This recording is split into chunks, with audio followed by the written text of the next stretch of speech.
Try करेंगे कि ये चैप्टर आज कंप्लीट करें, फिर उधर करेंगे, ठीक है। देखो इंटीजर वाला अपन पढ़ चुके हैं। देखो उधर अपन मैंने क्या क्या पढ़ा है, देखो ध्यान से समझना।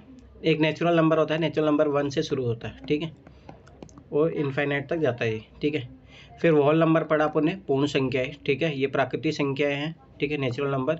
ये होल मतलब पूर्ण संख्या है, तो ये 0 से स्टार्ट होती है, तो ये अपन ने पढ़ लिया था, ठीक है। तो ये चीज़ याद रखना। अब देखो इंटीजर क्या होते हैं, इंटीजर होते हैं, ठीक है। फिर उसके बाद में अपन ने क्या पढ़ा था, अब देखो ये बताओ जो 0 से इधर 1 2 3 4 5 6 और इधर माइनस में होती है, इन संख्याओं को क्या बोलते हैं? बताओ नगीना, बताओ क्या बोलते हैं? सर क्या कह रहे हो? जैसे मान लो कि जो पॉजिटिव 0 के आगे भी संख्या है, पीछे भी माइनस में, तो उसको क्या बोलेंगे अपन, कौन सा नंबर बोलेंगे? 0 के आगे भी संख्या है, पीछे भी है, पूर्णांक ही बोलेंगे। हाँ ठीक है, तो उसी के बारे में है, पर तो इसमें थोड़ा अपन नियम पढ़ेंगे कुछ, ठीक है। तो ये इंपॉर्टेंट है, ये चीज़ याद रखना। फिर मैं बता रहा हूँ नंबर सिस्टम बहुत इंपॉर्टेंट चैप्टर है, ठीक है। आप देखो पूर्णांकों के योग और व्यंकलन के गुण के बारे में अपने 6 कक्षा में पूर्ण संख्या और विषय में पढ़ा था। साथ ही पूर्णांकों को जोड़ने और घटाने नियमों का भी अध्ययन किया था। योग के अंतर्गत संवर्त अभी देखो ये चीज़ ध्यान से समझना, छोटी छोटी चीज़ें हैं जो मैं फिर बता रहा हूँ कॉन्सेप्ट है, और ये कॉन्सेप्ट मिलके ही क्वेश्चन बनाता है यूपीएससी हमेशा। हम सीख चुके हैं कि दो पूर्ण संख्या का योग पुनः एक पूर्ण संख्या ही होती है, याद रखना ये चीज़। उदाहरण 17 24 को जोड़ोगे तो 41 आ गया, जो कि पुनः एक पूर्ण संख्या है। हम जानते हैं कि गुण पूर्ण संख्याओं के योग का संवृत गुण कहलाता है। आइए देखिए क्या ये गुण पूर्णांकों के लिए भी सत्य है अथवा नहीं। पूर्णांक के कुछ युग्म नीचे दिए जा रहे हैं, नीचे दी हुई सारणी को देखिए, इसे पूरा कीजिए। 17 23 को जोड़ा 40 आ गया, परिणाम एक पूर्णांक है, ठीक है। इधर देगा -10 + 3, तो ये कितना हो जाएगा, -7 हो जाएगा। तो ये बताओ ये इंटीजर है या नहीं है? ये भी इंटीजर ही है, ठीक है। इसको करोगे ये भी कोई माइनस में आएगा, ठीक है। ये माइनस में तुम्हारा कितना आएगा बताओ, -75 + 18 कितना होता है?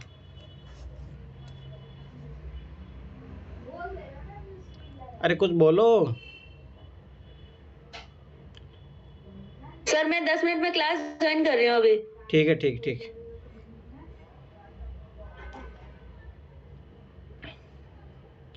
देखो मतलब मेरा कहना मतलब कि जैसे पॉजिटिव आए नंबर या नेगेटिव आए वो इंटीजर ही रहता है, तो ये भी जैसे नेगेटिव आएगा, ठीक है। ये नेगेटिव में कितना आएगा, 60 70 75 57, माइनस का 57, ठीक है।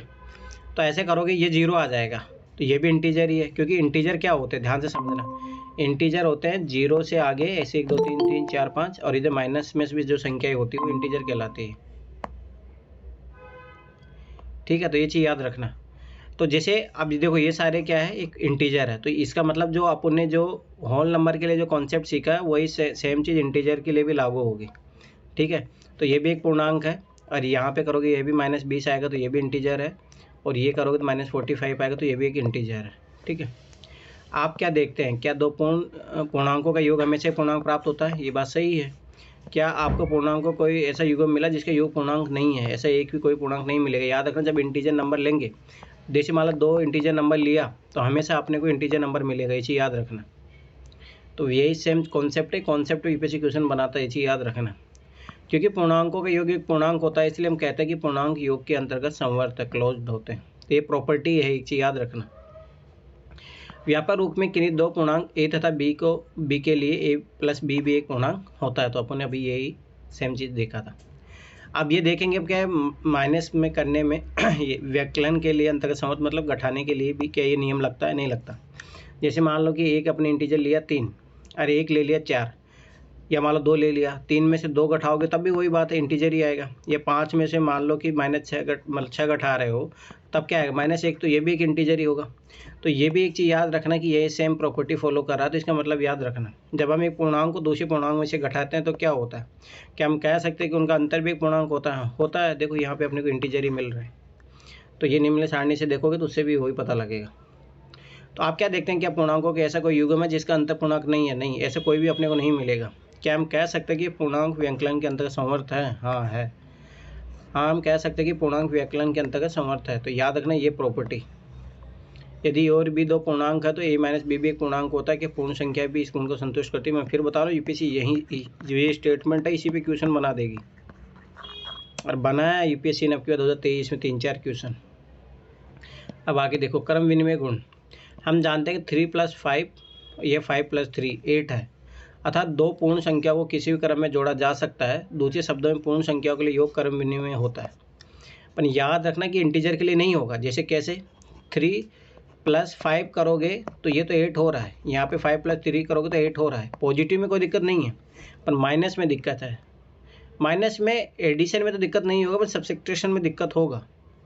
जैसे 3 - 5 है, ठीक है, अब यहाँ पे तो -2 आएगा, और यहाँ पे 5 - 3 करोगे तो यहाँ पे प्लस का 2 आ रहा है, तो ये चीज़ याद रखना, ठीक है। अब देखो इसी कथन को हम पूर्णांकों के लिए कह सकते हैं। हम पाते हैं कि 5 + -6 करोगे तो -1 आया, और -6 + 5 करोगे तब एडिशन में तो लग जाता है, पर याद है ना सब्सट्रैक्शन में नहीं लगेगा, ठीक है। तो 5 + 6 ये दोनों = आ रहा है, क्या इसमें सब समान आ रहा है? ये सब समान ही आएंगे, आप इनको जोड़ के देख लो, समान ही आएगा सब, ठीक है। तो एडिशन में तो लगेगा, ये चीज़ याद रख लेना। तो देखो ये लग भी रहा है। 5 अन्य पूर्णांक युग्म के लिए ऐसा प्रयास कीजिए कि आपको पूर्णांक को कोई ऐसा युग्म मिलता है जिसके लिए पूर्णांक क्रम बदलने पर उनका योग बदल जाता नहीं। याद रखना, नहीं बदलेगा। निसंदेह नहीं, योग पूर्णांक के लिए क्रम विनिमय होता है। व्यापक रूप से किन्हीं दो पूर्णांकों के ए और बी के लिए हम कह सकते हैं a + b = b + a। याद रखना एडिशन में लगता है, पर सब्स्टिट्यूशन में नहीं लगेगा। हम जानते हैं कि व्यकलन पूर्ण संख्याओं के लिए क्रम विनिमय नहीं है, यही मैं बोल रहा था। क्या ये पूर्णांकों के लिए क्रम विनिमय है? नहीं, याद रखना, नहीं तो पूर्ण संख्याओं के लिए है, नहीं वो उसके लिए है। पूर्णांक मान लो 5 लिया, फिर दूसरा -3 लिया, 5 - 3 करोगे तो ये प्लस के 8 आ जाएंगे। जब -3 - 5 करोगे तो ये माइनस का 8 आ जाएगा, ये प्लस का 8 आ रहा है। तो इसलिए ये चीज़ याद रखना, यहाँ प्लस का 8 है, माइनस का 8 है। पूर्णांकों के कम से कम 5 विभिन्न युग्म लीजिए, इस कथन की जाँच कीजिए, वही हमेशा मिलेगा। हमें निष्कर्ष निकालते हैं कि व्यकलन पूर्णांकों के लिए क्रम विनिमय नहीं है।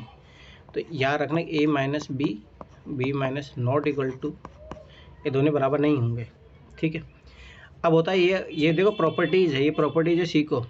साचार्य का गुण। निम्न उदाहरणों को देखिए, जैसे पूर्णांक है -3 -2 -5 को लीजिए।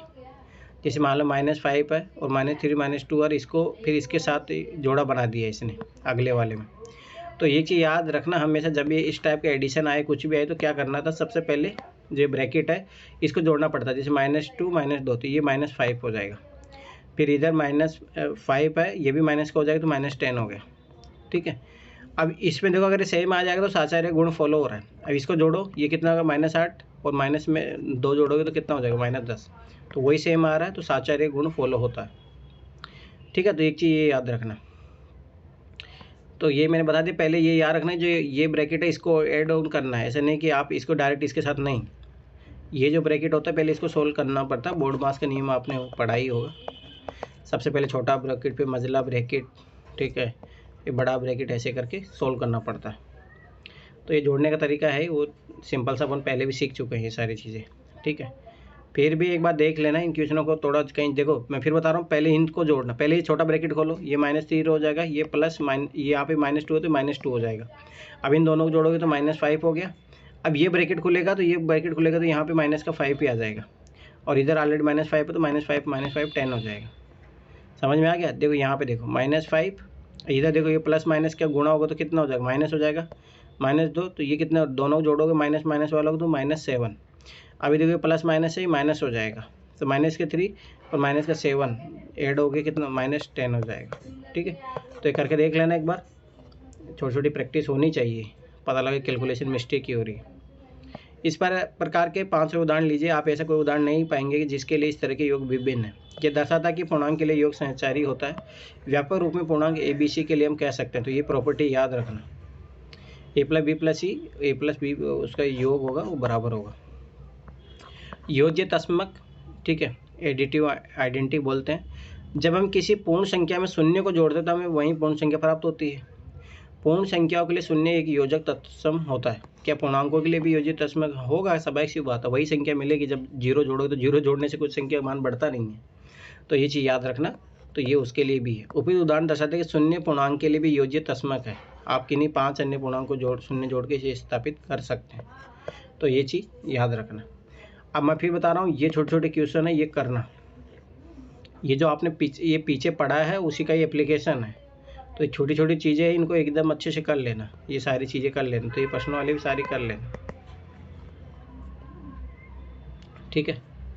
अब आगे देखो, पूर्णांकों का गुणन। पूर्णांक गुणन कोई बड़ी बात नहीं है, बस एक चीज़ याद रखना, मैं कुछ चीज़ें बता रहा हूँ। जैसे प्लस की संख्या को प्लस से गुणा करते हैं तो प्लस ही आता है, बस ये चीज़ याद रखना। जब प्लस की संख्या को माइनस से गुणा करते हैं, माइनस की संख्या से, तो माइनस आता है, और माइनस की संख्या को गुणा माइनस से करते हैं तो प्लस आता है। ये चीज़ याद रखना बस, गुणा में। समझ में आ गया? बस ये चीज़ें याद रखना, गुणा हो जाएगा आराम से। हम पूर्णांकों के योग व्यवकलन कर सकते हैं। आइए अब सीखिए पूर्णांकों को गुणा कैसे किया जाता है। एक धनात्मक या ऋणात्मक पूर्णांक का गुणन करना है, ठीक है। तो जैसे मान लो कि 5 और -3 का गुणा करना है, तो मैंने क्या बोला, जब प्लस और माइनस, ये संख्या प्लस वाली, ये माइनस वाली, तो जो भी आएगा 5 और 3 को गुणा कर दो, 15। अब चिन्ह कौन सा आएगा, तो देखो यहाँ पे प्लस और माइनस है, तो कौन सा चिन्ह आ रहा है, माइनस वाला, तो माइनस लगा दो। समझ में आ गया? तो ये चीज़ याद रखना, और कुछ ही नहीं है इसमें, ठीक है। तो ये सारे करके देख लेना, नॉर्मल है, सीधे सिंपल सा पता लग जाएगा। बस ये चीज़ याद रखना और सारी चीज़ें हो जाएगी, ये चीज़ याद रखना बस।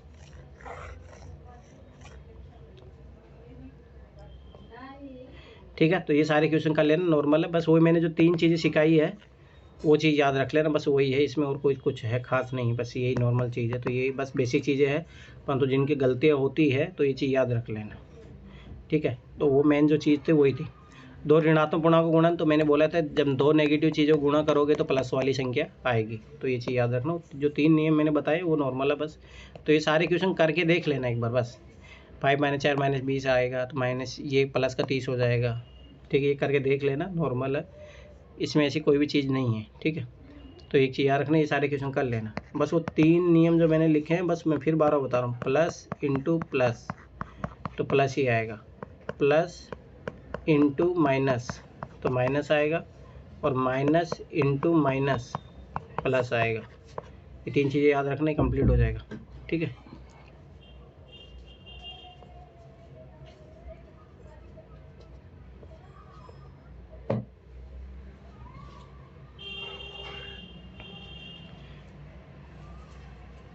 ठीक है, अब आगे देखो, गुणांकों के अंतर का संबंध, तो वो वाली चीज़ है, गुणानफल एक पूर्णांक, सबाइश बात है, जो जोड़ने में आ रहा था वही सेम चीज़ यहाँ पे भी आएगी। तो a इंटू बी, तो ये याद रखना कि हमेशा इंटीजर आएगा, ठीक है। चाहे अपन प्लस वाला ले ले या माइनस वाला ले ले, तो वो चीज़ याद रखना। तो ये वही जो सेम चीज़ें प्रॉपर्टी लग रही थी वही, बस ये चीज़ें याद रखो, ठीक है। तो ये नॉर्मल चीज़ है, क्रम विनिमयता भी फॉलो होती है। जैसे मान लो कि a into B into C, तो a into B A into ये बी इंटू सी, तो ये सेम आएगा। तो ये अपन जो जोड़ने में देखे थे वही सेम चीज़ यहाँ पे, ठीक है। तो ये चीज़ यहाँ पे भी फॉलो हो रही है। शून्य से गुणन करोगे तो याद रखना कि वो संख्या प्राप्त नहीं होती है। हम जानते हैं कि जब किसी पूर्ण संख्या को शून्य से गुणा किया जाता है तो गुणनफल के रूप में शून्य प्राप्त होता है। ऋणात्मक पूर्णांकों में शून्य के निम्नलिखित गुणनफलों को देखें, पहले किए गए पैटर्नों के आधार पर हम इन्हें प्राप्त करते हैं, ठीक है। तो ये देखो 0 आ रहा है, ये संख्या प्राप्त नहीं होती अपने को। यह सारणी दर्शाती है कि एक ऋणात्मक पूर्णांक और शून्य गुणनफल शून्य होता है व्यापक रूप में किसी भी पूर्णांक a के लिए।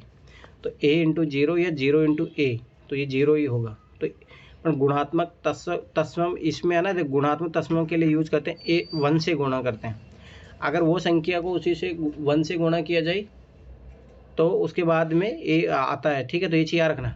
तो जैसे अपन जो एडिशन में क्या यूज़ कर रहे थे, a + 0 यूज़ कर रहे थे, पर जब मल्टीपल के यूज़ करते हैं तो अपन a इंटू 1 यूज़ करते हैं, चीज़ याद रखना। तो गुणात्मक तत्सम की प्रॉपर्टी भी दर्शाता है, तो वो कोई इतना ज़्यादा इंपॉर्टेंट नहीं है। बस हमेशा एक चीज़ ये याद रखना कि जब भी कोई संख्या गुणा किया जा रहा है, ठीक है, जैसे 1 से गुणा किया जाए तो हमेशा वही नंबर आता है, तो बस वही नॉर्मल चीज़ है, तो वो तो हमेशा आएगी, सब ऐसी बात है, क्योंकि एक नंबर ज़्यादा फर्क नहीं पड़ता है। पर पूर्णांकों के लिए शून्य योजक तत्समक है जबकि एक गुणात्मक तत्समक है, ठीक है। जबकि किसी पूर्णांक को a को -1 से गुणा किया जाता है तो हम उसे पूर्णांक को योज्य प्रतिलोम प्राप्त होता है, ये चीज़ याद रखना। जैसे मान लो मैंने 5 को गुणा किया 1 से तो 5 ही आता है, जब अपन 5 को मैं गुणा -1 से कर दूंगा तो -5 आएगा, तो ये जस्ट इसका पॉजिटिव हो गया। तो ये चीज़ याद रखना, ठीक है। गुणन साचार्य का गुण फॉलो करता है, तो जैसे मैंने बताया था a इंटू बी, जैसे मान के चलो ये ले लिया अपन ने, तो 3 इंटू, देखो अभी माइनस माइनस है तो मैंने क्या बोला प्लस हो जाएगा, तो 3 इंटू 2 को गुणा करो 6, प्लस का चिन्ह आ जाएगा। अब 6 को 5 से गुणा करो 30 आ जाएगा, तो इधर से 30 आ रहा है। अब इधर देखो, पहले इसको ब्रैकेट सोल्व करेंगे, एक प्लस का एक माइनस का, तो ये माइनस का 10 आएगा। अब माइनस का 10 और इंटू माइनस का 3, तो ये दोनों माइनस का प्लस का आ जाएगा, तो 30, दोनों समान आ रहा है, तो इसका मतलब गुणनचार्य का गुण का फॉलो करता है। ठीक है। वितरण गुण क्या होता है? वितरण गुण एक डिस्ट्रीब्यूटिव गुण होता है। देखो ध्यान से समझना, ये काम मैं फिर बता रहा हूँ, ये चीज़ें करना, ये कैलकुलेशन जो तुम्हारी है उसको फास्ट करेगा और कुछ ही नहीं इसका काम। जैसे देखो ये वाला ले लेते हैं, 16 इंटू 10 प्लस 2। ठीक है। अब देखो एक तरीका है, क्या है, एक डिस्ट्रीब्यूशन तरीका होता है कि 16 को अब 10 से गुणा कर दो प्लस 16 इंटू 2 से गुणा कर दो। ठीक है, तो ये वितरण गुण कहलाता है। ठीक है, तो 16 10 से गुणा कर दो 160 और 32, फिर इनको ऐड कर दो। ठीक है, तो 192 आ जाएगा। एक तरीका है कि 10 प्लस 2 को जोड़ दो पहले। ठीक है, ये कितना हो जाएगा 12, 12 इंटू 16 करोगे तब भी 192 आएगा। तो वितरण गुण का मतलब ये होता है कि जो ये बाहर लिखा है, जैसे मान लो कि a into B plus C, तो a into B plus a into C, तो ये चीज़ याद रखना, इसको बोलते हैं वितरण गुण। डिस्ट्रीब्यूटिव जो होता है, देखो ये रहा, वही सेम चीज़ है। तो ये क्वेश्चन करके देखना, मैं फिर बता रहा हूँ, छोटी छोटी चीज़ें और बोर्डमास नियम पे यूपीएससी ने क्वेश्चन पूछा भी है, तो ये चीज़ याद रखना। ठीक है, ये नॉर्मल है, ये देखो कैलकुलेशन वाला है, यहाँ से कॉन्सेप्ट नहीं, परंतु आपकी कैलकुलेशन जो है वो फास्ट होगी, उसके लिए ये चैप्टर इंपॉर्टेंट है। और ऐसा कुछ ज़्यादा ऐसा चैप्टर इसमें कुछ दिया नहीं है अपने को अभी, जहाँ से अपने को कुछ ऐसा चीज़ मिले। अब आता है पूर्णांकों के विभाजन की बात। अब देखो इसमें सिंपल से एक कॉन्सेप्ट समझ लो। जैसे मान लो कि 12 है, उसको 4 से डिवाइडेड करोगे तो स्वाभाविक बात है डायरेक्ट 3 आ जाएगा। परंतु सोचो कि -12 है और 4 से डिवाइडेड कर रहे हो तो -3 आएगा। ठीक है, पर अगर सोचो कि -12 है और नीचे -4 है, तो याद रखना प्लस का 3 आएगा। तो वही सेम चीज़ जो गुणा में अपने क्या सीखा था, जब दोनों चीज़ें प्लस की हो तो गुणा कैसा आता है, प्लस का ही आता है। जब एक प्लस हो और एक माइनस हो तो कैसा आता है, माइनस आता है। और जब दोनों माइनस हो, ठीक है, तो क्या आता है, प्लस आता है। तो वही सेम चीज़ डिवाइडेशन में लागू होगी। मतलब जब ऊपर नीचे प्लस का है तो प्लस की संख्या आएगी, और ऊपर प्लस हो नीचे माइनस है, या ऊपर माइनस हो या नीचे प्लस है, तब क्या आएगा, माइनस की संख्या आएगी। ठीक है, अब आगे देखो दूसरी चीज़, जब ऊपर माइनस की हो नीचे भी माइनस की हो तो प्लस का चिन्ह आएगा। तो ये चीज़ याद रखना बस, ये सेम चीज़ है, मैं इधर लिख देता हूँ एक बार। देखो जब ऊपर नीचे प्लस हो तो प्लस आएगा। ठीक है, ऊपर माइनस है नीचे प्लस है, या फिर ऊपर प्लस है या नीचे माइनस है, तब माइनस का आएगा भाग देने पे। और जब ऊपर माइनस है नीचे भी माइनस है तो प्लस का आएगा। ठीक है, तो ये चीज़ करके देख लेना सारी चीज़ें, और कुछ भी ये नियम नहीं है, बस ये तीनों नियम है, ये कैलकुलेशन के लिए याद होने चाहिए, नहीं तो बहुत सारे बच्चों को दिक्कत होती है, मैं फिर बार बता रहा। तो ये सारी चीज़ें कर लेना, नॉर्मल कॉन्सेप्ट है, बस कुछ ही नहीं है इसमें। जो मैंने कॉन्सेप्ट बताया वो इम्पोर्टेंट है इसमें। पूर्णांकों के भाग गुण अपने सब देख चुके हैं। ठीक है, अब देखो, अब बात आती है, जैसे अपन ने देखा कि जब किसी संख्या में जोड़ते हैं तब भी इंटीजर आ जाता है। ठीक है, जैसे मान लो 5 + 3 जोड़ा तब भी इंटीजर आ गया, 5 में से 3 घटा दिया तब भी इंटीजर आता है, 5 से 3 गुणा कर दिया तभी इंटीजर आता है। क्या भाग देने पर हमेशा इंटीजर आता है? नहीं आएगा। देखो ध्यान से समझना, जैसे मान लो 12 का मैंने 4 से भाग दिया तो 3 आ गया है, तो इंटीजर आ गया, तो ये तो कोई दिक्कत नहीं है। परंतु मान लो कि 12 में मैं 7 का भाग दे रहा हूँ, तो भाग जाएगा पूरा पूरा? नहीं। तो याद रख लेना कि वो पूर्णांक नहीं है। जब दशमलव में कोई चीज़ आने लग जाए तो याद रखने वाला कोई इंटीजर नहीं है। तो ये कॉन्सेप्ट याद रखना, मैं फिर बार बता रहा हूँ, यूपीएससी क्वेश्चन पूछेगा, ये छोटी छोटी जो चीज़ें हैं इसी को ही याद रखना। अब देखो यहाँ पे दशमलव में जाने लग गया, ये तो आएगा, तो 1/2 आ जाएगा, 1/2 मतलब 0.5, तो इसका मतलब ये पूर्णांक नहीं है। ठीक है, तो ये चीज़ याद रखना बस, इसमें एक सिंपल से कॉन्सेप्ट वाली बात है, तो ये चीज़ याद रखना। अब मैं फिर बता रहा हूँ, अब देखो ये नॉर्मल करके देख लेना। अब देखो, अब इस टाइप के जो क्वेश्चन है यूपीएससी ने ऐसे क्वेश्चन बनाए हैं, अब मैं फिर बता रहा हूँ आगे भी बनेंगे। अब देखो किसी टेस्ट में प्रत्येक सही उत्तर के लिए +5 अंक दिए, ये क्वेश्चन आया हुआ है यूपीएससी में, यूपीएससी में क्वेश्चन आया हुआ है। किसी टेस्ट में प्रत्येक सही उत्तर के लिए 5 अंक दिए गए जाते हैं और प्रत्येक गलत उत्तर के लिए -2 अंक दिए जाते हैं। बहुत अच्छा क्वेश्चन है। राधिका ने सभी प्रश्नों के उत्तर दिए और 30 अंक प्राप्त किए। अब देखो ये डायरेक्ट यूपीएससी ने क्वेश्चन पूछा है। आप सोचो, देखो अगर वो सही कर रही है तो उसको 5 नंबर मिल रहे हैं, अगर उसने गलत किया तो -2 नंबर उसको मिल रहा है। अब ठीक है, राधिका ने सभी प्रश्नों के उत्तर दिए और 30 अंक प्राप्त किए, जबकि उसके 10 उत्तर सही पाए गए। स्वाभाविक सी बात है, ठीक है, 30 अंक मिले और उसने 10 क्वेश्चनों के उत्तर सही दिए, तो 10 × 5 करोगे तो 50। अब नेगेटिव कटे हैं उसके, तो कितना कटे हैं, 30 नंबर पाए हैं उसने, तो 20 नंबर कटे हैं, 20 नंबर कटे हैं, तो मतलब इसका मतलब 10 उसने गलत किए हैं। 10 - 10 करोगे तो -20, जोड़ोगे तो 30 आ जाएगा। ठीक, और सारे क्वेश्चन किए उसने, तो इसका मतलब टोटल क्वेश्चन कितने हैं, 20 क्वेश्चन है। ठीक है, अब आगे देखो, जय ने भी सभी प्रश्नों के उत्तर दिए और उसने -12 अंक प्राप्त किए हैं, जबकि उसके 4 उत्तर सही पाए गए थे। 4 मतलब सही है तो 4 × 5 20 नंबर उसने पाए, परंतु फिर भी उसके -12 हुए। -12 इसका मतलब देखो 20 तो ये घटेगा ही, साथ में 30 32, तो इसका मतलब 16 क्वेश्चन उसके गलत हुए हैं। 16 × -2 -32, -32 और 20 को जोड़ो, कितना आ जाएगा, -12। अब टोटल क्वेश्चन देखो, जो यहाँ पे 20 आ रहे थे वो 20 आ रहे हैं, 4 और 16 आ रहे हैं 20। उनमें से प्रत्येक ने कितने प्रश्नों के उत्तर गलत दिए, तो पता कर लिए, इसने 10 का गलत दिया, इसने 16 का गलत दिया। ठीक है, तो ये बहुत अच्छे क्वेश्चन है, ये क्वेश्चन करना, ये क्वेश्चन भी आया हुआ है, तो ये होमवर्क करना है, बिना देखे किया करो, जैसे अभी मैंने किया है, तब जाके फ़ायदा नहीं, जैसे कोई फ़ायदा नहीं है। मैं फिर बता रहा हूँ, और मैं फिर बता रहा हूँ, डायरेक्ट यूपीएससी में क्वेश्चन आए हुए हैं, ये बहुत अच्छे क्वेश्चन है, ये अच्छे क्वेश्चन है। ठीक है, अभी मैं बताता हूँ तुम लोगों को, चैप्टर कंप्लीट हो गया, ये चैप्टर सारे क्वेश्चन कर लेना। ठीक है, मैं तुम लोग कुछ क्वेश्चन करवाता हूँ तुम लोग। ये क्वेश्चन मिलेगा आपको 2019 वाले पेपर।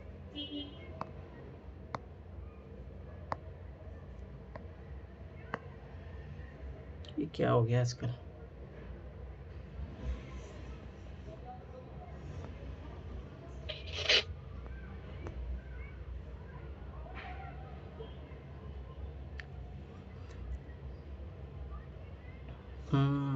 गलत गया।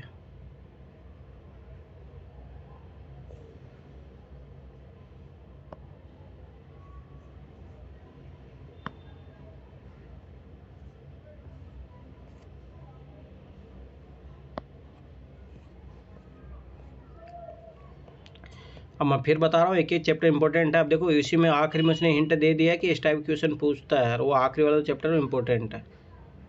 अब देखो ये क्वेश्चन आराम से कर सकते हो आप, नंबर सिस्टम पढ़ चुके हो अच्छे तरीके से, ये क्वेश्चन आराम से कर सकते हो। 1 से लेकर 1000 तक के पूर्णांकों को लिखा जाए तो 5 कितनी बार आएगा। ठीक है, अभी आगे देखो, अब मैं बता रहा हूँ ना, आप आराम से 20-25 क्वेश्चन करने लग जाओगे, उसमें कोई बड़ी बात नहीं है। देखो ये क्वेश्चन करने लायक है, ये नंबर सिस्टम के क्वेश्चन है।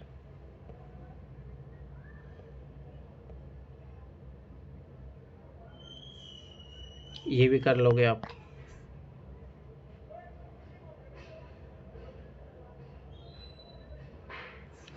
ये क्वेश्चन कर लोगे। मेरा कहने मतलब कि आराम से अब आप लोग, मतलब कि जो रीजनिंग मैथ के 50 क्वेश्चन आते हैं, 50-53 क्वेश्चन, उसमें 30 क्वेश्चन बनाने की स्थिति में हो आप लोग। अभी तो ओनली 6 क्लास के एनसीईआरटी पढ़ा आपने।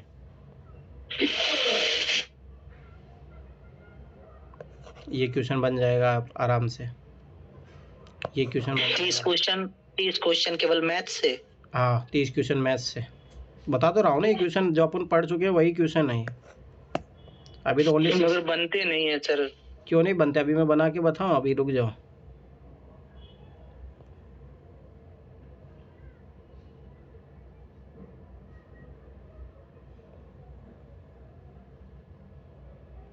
देखो ये क्वेश्चन मैंने उस दिन में तुम्हें करवाया था। देखो x क्या है कि तो 25 के बराबर है या उससे बड़ा है।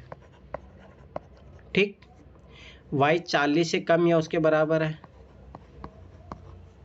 ठीक है, तो निम्नलिखित में से कौन सा एक सदैव सही होगा। ठीक है, तो मतलब एवरी कंडीशन पे वो लागू होगा। तो x के मान अपन क्या क्या ले सकते हैं, ध्यान से समझो।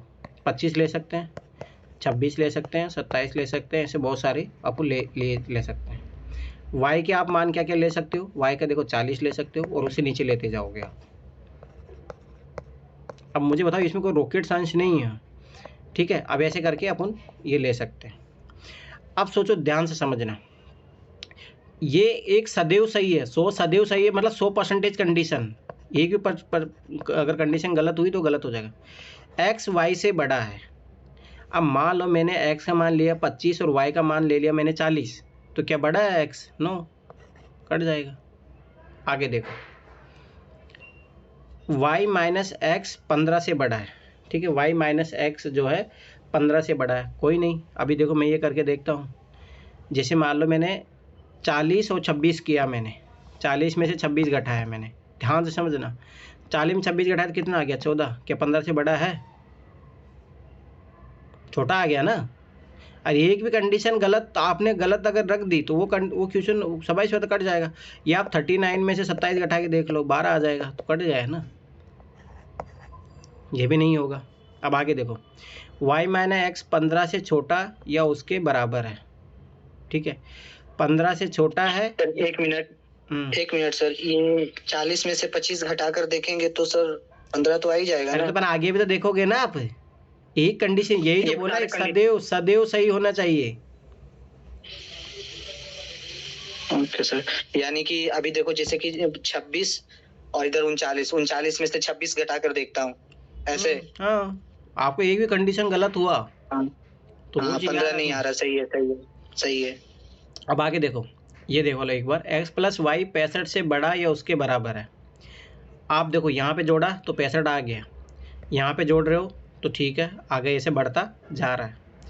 परंतु मान लो मैंने 0 और ये 25 जोड़ लेते, 25 आ गया, ये तो गलत हो गया कंडीशन। मान लो मैंने 1 जोड़ लिया, ठीक है, तो ये गलत हो गया। तो ये चीज़ याद रखो, एवरी कंडीशन में वो होना चाहिए। अब अगला देखो, y माइनस एक्स 15 से छोटा या उसके बराबर है, ठीक है।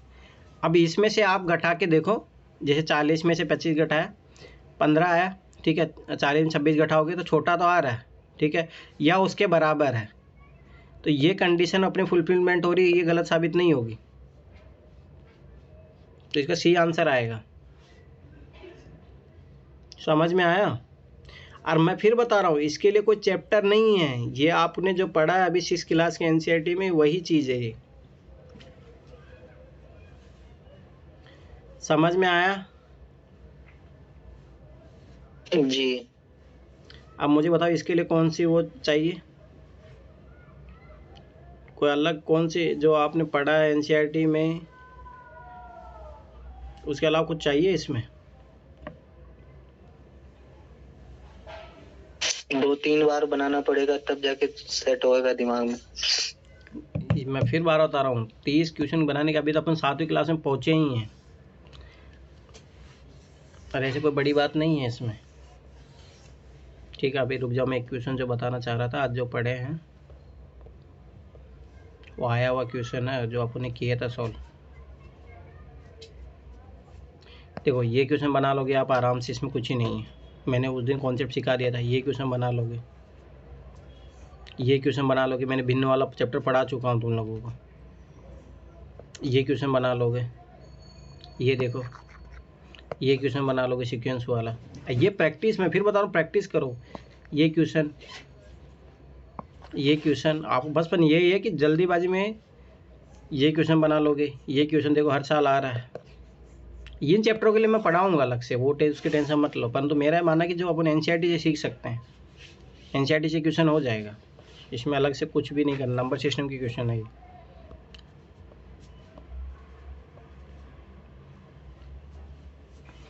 कैलेंडर के इजी वाले हो जाएंगे। ये क्वेश्चन हो जाएगा। ये क्वेश्चन जो आज आपने पढ़े वो याद करो, रेखा समीकरण वाला जो पढ़ा था, मैंने पढ़ाया था 6 क्लास का जो आखिरी चैप्टर था। ये क्वेश्चन बोलो, इसमें क्या है, ऐसे कितने 5 है जिनके ठीक पहले 3 नहीं है किंतु ठीक बाद 7 है। अब देखो, एक 5 है जिसके एक पहले जस्ट 1 है, 3 नहीं होना चाहिए, बस 7 हो सकता है, तो 1 5 हो गया, अपने को मिल गया। अब ये देखो, ये नहीं लेंगे अपन 5, क्योंकि इसके आगे 3 है, तो ये नहीं लेंगे। अब आगे देखो, इसके आगे फिर 3 है, इसको नहीं लेंगे। कितने हुए? 1। आ गया आंसर। ये रीजनिंग है, अब मेरा कहने रीजनिंग का मैथ। बात वो नहीं है, बात ये है कि क्वेश्चन सोल्व हो रहा है नहीं हो रहा है।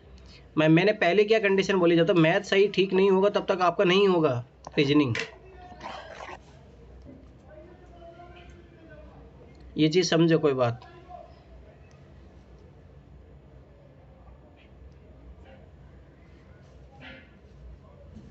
ठीक है।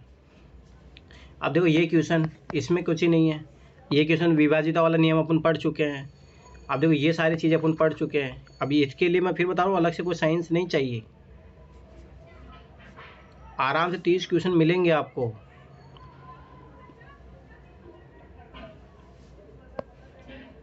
ठीक है। रुक जाओ, मैं तुम लोगों से कुछ क्वेश्चन करवाता हूँ, ऐसे नहीं होगा तुम लोग।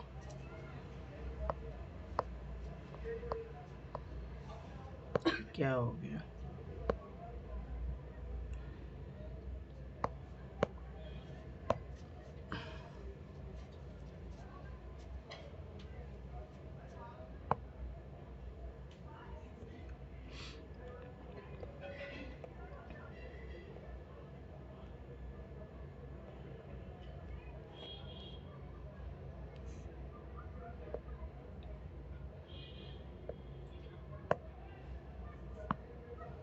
मैं ऐसे ही इन पेपरों को कंप्लीट करवाऊंगा।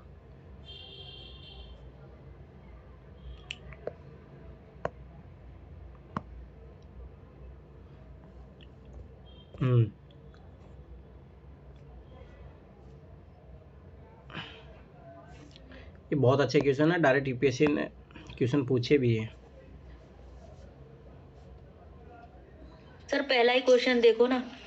नहीं, ये अच्छे अपन अभी पढ़े नहीं ना, अभी ट्रेन वाला रुक जाओ, जो मैं पढ़ा चुका हूँ अपने ये मिल एनसीईआरटी। भी रहा है, हम जब क्वेश्चन सॉल्व कर रहे हैं ना प्रीवियस वाले, मिल तो भी रहा है उधर एक मिलते क्वेश्चन हर हैं। साल।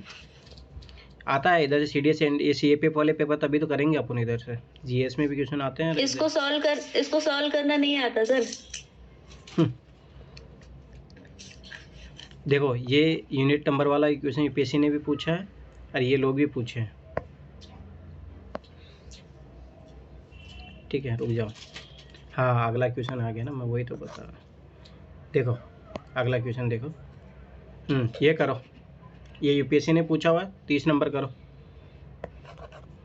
वहाँ लघुत्तम संख्या कौन सी जिसे 9 से गुणा करने पर प्राप्त होने वाले गुणनफल के सभी स्थानों पर केवल 5 आए? यही सेम क्वेश्चन यूपीएससी ने पूछा था। उसमें यूपीएससी ने एक बार पूछा था कि 1 1 आए, सब जगह 1 1 आए। यही सेम क्वेश्चन करो, ये क्वेश्चन।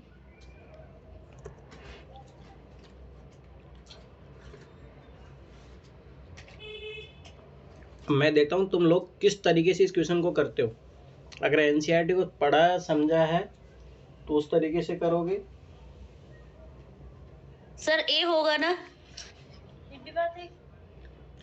मुझे नहीं पता, और लोग बताओ, चेक करो।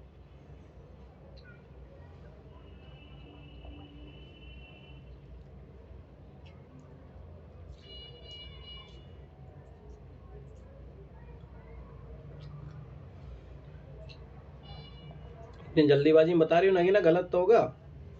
इतनी जल्दीबाजी में गुणा ही नहीं हुआ वो संख्या पूरी, अगर तुमने गुणा करके भी निकाल रहे हो तो। ये तो गलत है तुम्हारा, 100% मैंने गलत है। सर लास्ट की संख्याओं को देखा बस। ना, यही तो गलत, गलती, वो यही मुझे पता चल गया, मुझे पता चल गया वो यही गलत है। गलती होती है एग्जाम में, जोश जोश में।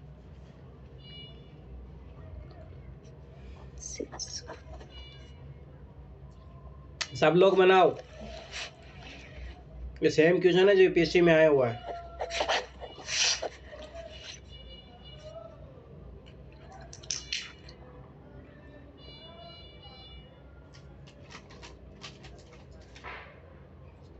और मुझे आंसर भी मिल गया।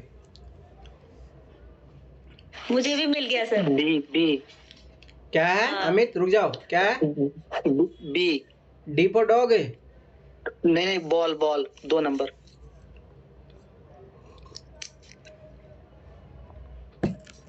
देखो अब यही तो चीज है। देखो 9 पंजे 45, 45 इसलिए पहाड़े याद करवाए थे पहले दिन ही, अब नहीं याद होंगे तो क्वेश्चन गलत होंगे तुम लोगों से।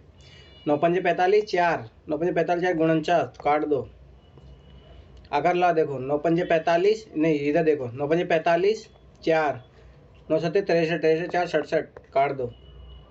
9 6 की 54, ये तो ऐसे कट जाएगा डायरेक्ट भी आंसर।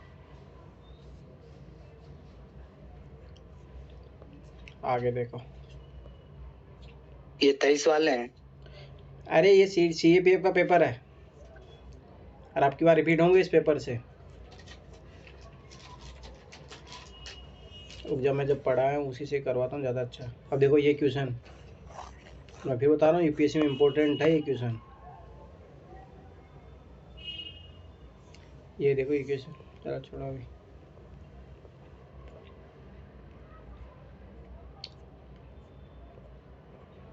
वो R&D किस किस ने कर लिया है उधर? 16 का पेपर दे चुके हो ना तुम लोग? R&D किस किस ने किया है? कि फिर हवा में चल रही है तैयारी? हाँ 14 तक हुआ है। 14 तक ही क्यों हुआ? अभी तक तो होना चाहिए ना। चल रहा है सर धीमे धीमे। चलो ठीक है, ये सेम क्वेश्चन है, बहुत अच्छा क्वेश्चन है, UPSC में भी आता है इस टाइप का क्वेश्चन, बनाओ ये।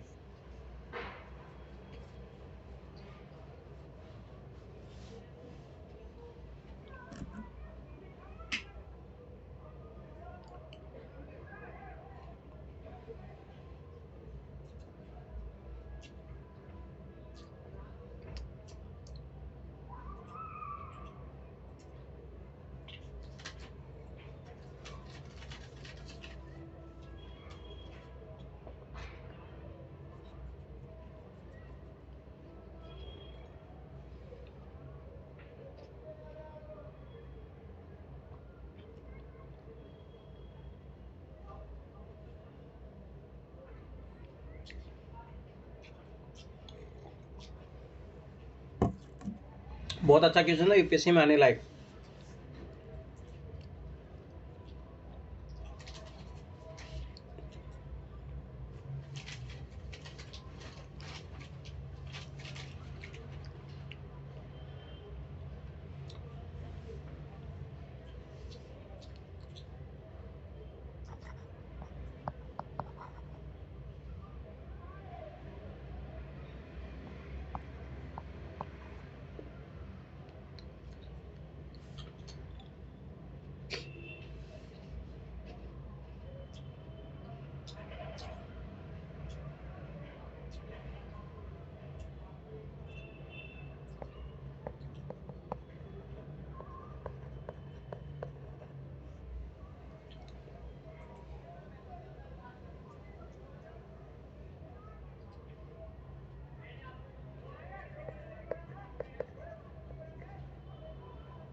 क्या कर रहे हो? इतना इजी क्वेश्चन है, इतना टाइम लगा रहे हो?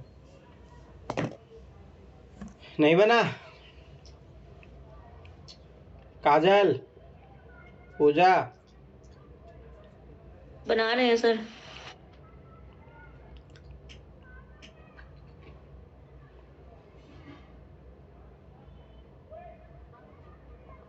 याद करो 6th क्लास का कौन सा चैप्टर था वो, समीकरण वाला?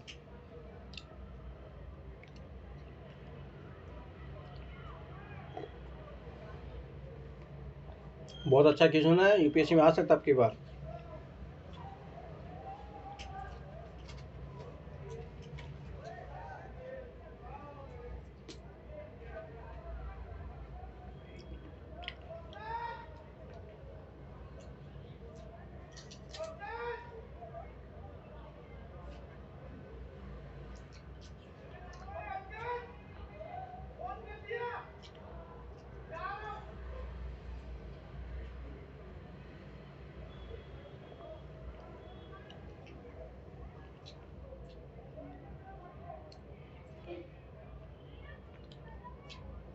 ये 200 आएंगे क्या?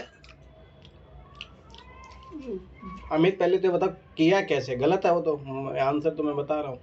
तुम लोग यही है, जब तक ट्यूशन को पढ़ना नहीं सीखोगे तुम लोग आंसर की तरफ ही भागते हो, और ये कभी याद रखना कभी सीसेट नहीं निकलेगा ऐसे। प्रोसेस बताओ कैसे किया, 200 कैसे आ गया? सर x बराबर 100 और इंटू 3, एक ए अनुपात बी बराबर है 3:4। तो जो 100 मेरा आया x बराबर, तो 100 इंटू 3 किया और 100 रुपया माइनस किया, उसमें 300 माइनस 100 किया मैंने। अच्छा अच्छा, ये ने जो 600 रुपये अर्जित किए वो कहाँ जाएंगे? वो कौन, यही तो मैं बता रहा हूँ गलती तुम लोगों की, तुम लोग ट्यूशन ही ध्यान से नहीं पढ़ते।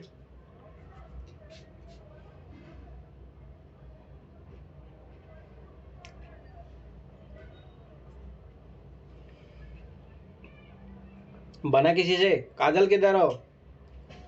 विक्के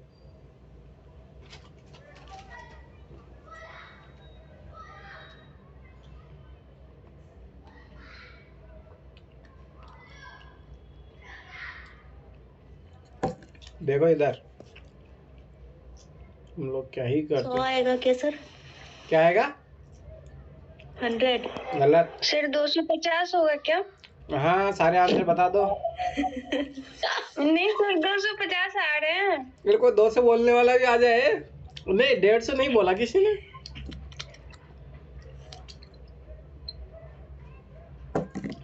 अब देख लो तुम लोग मैथ का कितना इजी क्वेश्चन है यार, बहुत अच्छा क्वेश्चन यूपीएससी में आने लगा। देखो इधर ए और बी है, ध्यान से देखना।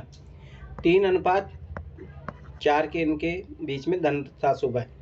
तो मैंने मान लिया कि अनुपात क्या होता है, तुम लोग क्या समझते? अनुपात मतलब सेम, यहाँ पे कोई एक्स था तो वो कटने के बाद में 3:4 हो गया, तो मैंने मान लिया 3x था और बी के पास 4x था। फिर क्या बोला? क्वेश्चन ध्यान से पढ़ो, एक एक लाइन। तुम लोग क्वेश्चन नहीं पढ़ते इसलिए आंसर कहाँ से आएगा। दिन भर के काम के बाद ए ने 600 रुपये अर्जित किए, तो 3 मान लो कि 3x था, फिर 600 रुपये अर्जित कर लिए। इधर इसने 4x प्लस 500 अर्जित कर लिए। दिन ए ने 150 व्यय कर दिए, 150 घटा दो, ठीक है। बी ने 100 व्यय किए, इसने बी ने 100 रुपये कर लिए, तो कर लो, इसमें घटा लो। 3x प्लस कितना बचेगा? 450, ठीक है।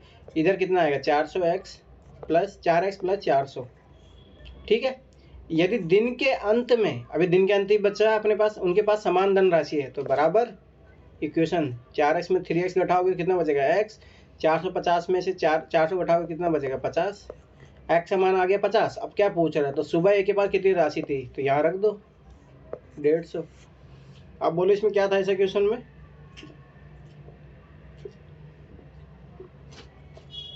अब मुझे बताओ, अपने जो शीश क्लास पढ़ा था समीकरण वाला चैप्टर, यही है। मैं सर यहाँ तक मैंने की थी, 50 आया, 50 ऑप्शन में मिला नहीं, छोड़ दिए तो भाई यही तो मैं तुम क्या बोला, तुम गलती, ट्यूशन ही ध्यान से नहीं पढ़ते तुम लोग।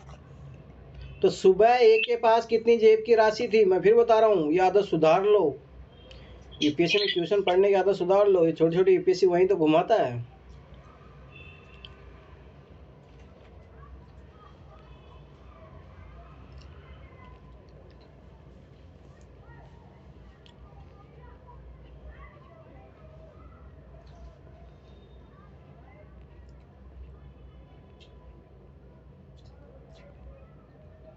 बहुत अच्छा क्वेश्चन था वो, और यूपीएससी ने पूछा भी इस टाइप का क्वेश्चन।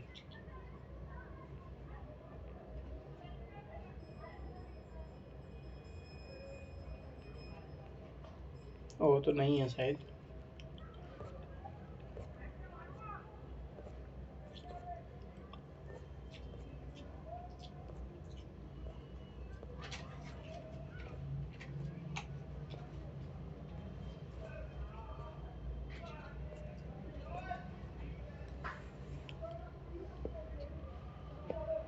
एक और कुछ करते हैं, रुको।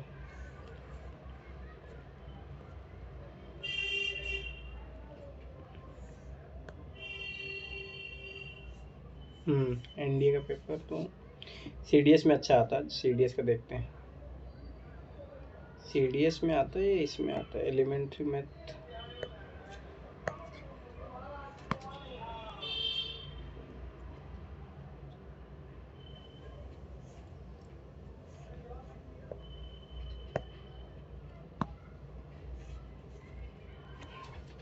हाँ इसमें आता है, इसमें मिलेंगे अच्छे क्वेश्चन आपको।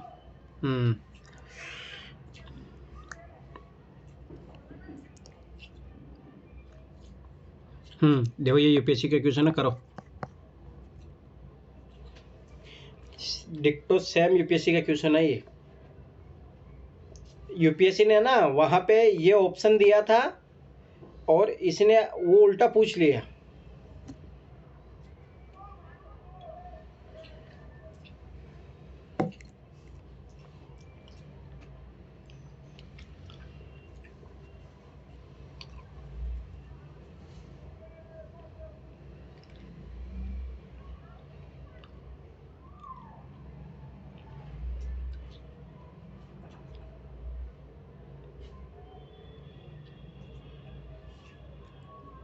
बहुत अच्छा क्वेश्चन है।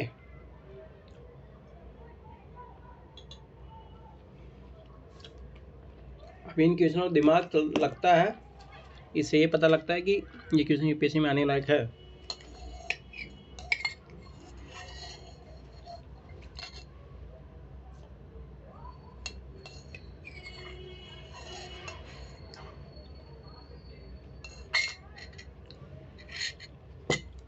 बहुत अच्छा क्वेश्चन है, बहुत अच्छा क्वेश्चन है ये।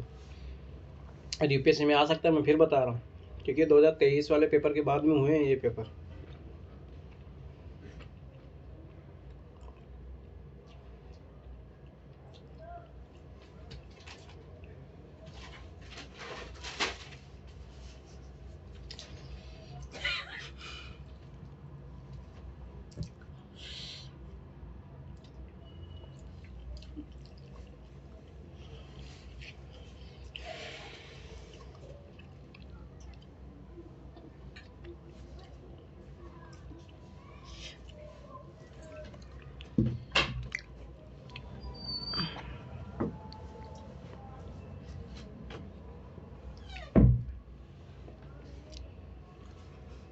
बहुत अच्छा क्वेश्चन है ये। चलो लास्ट क्वेश्चन पे, वो हिस्ट्री वाला चैप्टर बचे वो करते हैं। अब यही होता है, समझ में आया? यही है सर। इसमें सर वो संख्या याद ही नहीं आ रही जिसका ऐड करने ये मैंने दो संख्या सोचा तो 32 और 23। यही गलत अप्रोच, गलत अप्रोच। और नीचे 23 और 32, वही दोनों को ऐड किया तो 55, दोनों को ऐड किया तो 45, और दोनों का अंतर एक का 9 आया और एक का कितना आ रहा है? दोनों का 9 ही आ गया है। तुम लोगों का प्रोसेस ही गलत है। अरे याद करो, मैंने जब कहा था मैं तुम लोगों को पेपर सोल्व करवा चुका हूँ, 2014 तक करवाया था ना मैंने, 13 या 14 तक करवाया हूँ मैं तुम लोगों से। और उस टाइम में मैंने एक क्वेश्चन करवाया था, और मैंने याद करो मैंने कैसे करवाया था। मैंने ऐसे करवाया था। बस यही तो चीज़ है ना, तुम लोग है ना एक अंधी दौड़ में दौड़ते रहते हो। ये पढ़ लो वो पढ़ लो, कोई चीज़ें जो कंजर्व करना सीखो कोई चीज़ों को। मैंने क्या सिखाया था? 2 अंकों की संख्या कैसे लिखी जाती है, बोलो अब। लिखी जाती है नहीं लिखी जाती है ऐसे यार, याद करो। एक 2 अंक की संख्या इस प्रकार है कि संख्या और इसके अंकों का क्रम पलटा जाए तो बनने वाली संख्या का योगफल। अब देखो, एक बन जाएगा 10x प्लस y, इनका जोड़ दो तो क्या रह जाएगा 11x प्लस 11y। इसका योग कितना आ रहा है 55, तो x प्लस y कितना आ जाएगा 5। ठीक है, आगे देखो, इसके अलावा इस संख्या और इसके अंकों को क्रम उल्टा करके बनने वाली संख्या का अंतर, बात वही है सेम। तो अंतर करोगे तो तब कितना आ जाएगा 9x माइनस 9y बराबर 45। तो x माइनस वाई बराबर 5 कर लो, यहाँ पे डायरेक्ट करो। 2x बराबर 10, x बराबर 5, x बराबर 5 आया तो y बराबर कितना चला जाएगा? y बराबर तुम्हारा चला जाएगा 0। ठीक है, तो x का मान आ गया है 5, y का मान आया 0। ठीक है, अब रखो यहाँ पे ये संख्या रखी थी x बराबर 5, तो यहाँ पे y का भी मान रखोगे तो ये आ जाएगा, और यहाँ पे जब रखोगे तो यहाँ पे कितना आ जाएगा 50, जोड़ने पे 55 आ रहा है, घटाने पे 45। अब बोलो, इसीलिए मैं फिर बता रहा हूँ तुम लोग, जो मैं फिर बता रहा हूँ ये एग्जाम ऐसे नहीं निकलेगा, प्रोसेस समझो, प्रोसेस। अरे ये सर एक बार और रिपीट करो इसे। अरे मैंने उस दिन भी तुम लोगों को समझाया था, तुम लोग भाई वो तुम लोग संख्या गिनते रहोगे, और मेरा जो फेल होने सीसीएट में कारण था ये यही चीज़ गलती है। मैं भी वहाँ पे वो संख्या सोचता रहता था। ये मेथड सीखो, मैं फिर बार बार बता रहा हूँ, अप्रोच सीखो, अप्रोच। अब देखो सुनो, 2 अंकीय संख्या कैसी लिखी जाती है, x + 10y। और यही 6 क्लास की एनसीईआरटी मैंने सिखाया था, या मैंने पेपर सोल्व करते हुए सिखाया था आपको, ठीक है। अब ध्यान से क्वेश्चन को पढ़ो, बस यही अप्रोच है, इसी से क्वेश्चन सोल्व हो जाएगा। एक 2 अंकीय संख्या इस प्रकार है कि इस संख्या और इसके अंकों को, ये अंक है, ठीक है, अंकों को क्रम पलटा जाए, पलट दो भाई, तो यहाँ पे 10x हो जाएगा, ये y हो जाएगा। क्रम उल्टा कर बनने वाली संख्या का योगफल, इन दोनों को जोड़ दो, प्लस योगफल, तो 10x एक x, तो कितना हो गया 11x plus 10y plus 1y, 11y बराबर 55।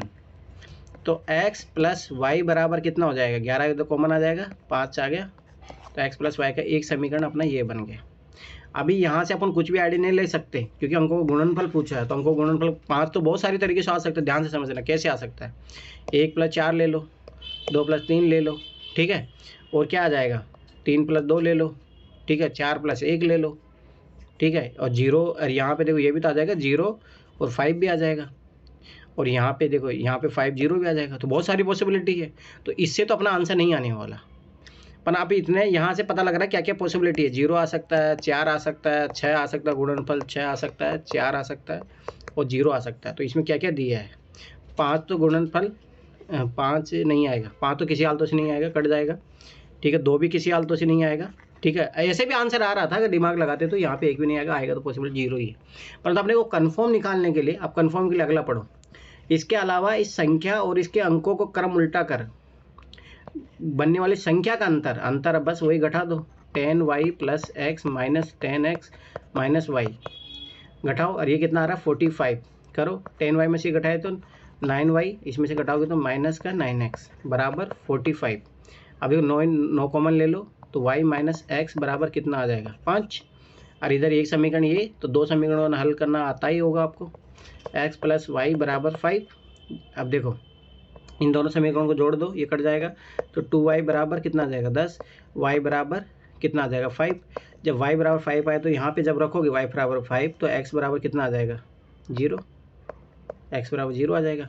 तो अब यहाँ पे जो एक्चुअल संख्या अपन ने ली थी, यहाँ पे रखो, कितनी संख्या आएगी, y का मान अब 5 आया तो ये 50 आ गया, इसका मान 0, ठीक है, तो यहाँ पे रखोगे, तो अपने को जो सामायिक बात है, एक संख्या आ गई 50, दूसरी संख्या आ गई 5, दोनों को जोड़ोगे तो 55, दोनों में से घटा दोगे तो 45, दोनों कंडीशंस फुलफिलमेंट हो रही है। अब पूछ रहा है इनका गुणनफल, इन संख्या जो आई इनके अंकों का गुणनफल, तो 5 × 0 कितना होता है 0, आंसर डी।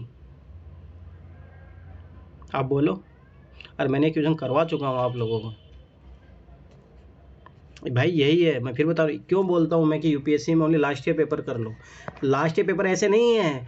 तुम लोग बता, यही तो गलती करते हो तुम लोग, उसके बिहाइंड जो कॉन्सेप्ट है अगर वो कर लिया तुमने, तो यूपीएससी बार बार वही कॉन्सेप्ट से उठा के क्वेश्चन पूछता है। जैसे ये जो मेथड है ये सीख लो, ये मेथड सीख लो। और मैं फिर बता रहा हूँ, आपके पास 2023 वाला जो पेपर आया था वो यही कारण है, जो नहीं बन रहा उसका मतलब लोग क्वेश्चन बना रहे हैं, क्वेश्चन बनाने से यूपीएससी कभी नहीं निकलेगा। जो टेस्ट सीरीज लगा रहे नहीं,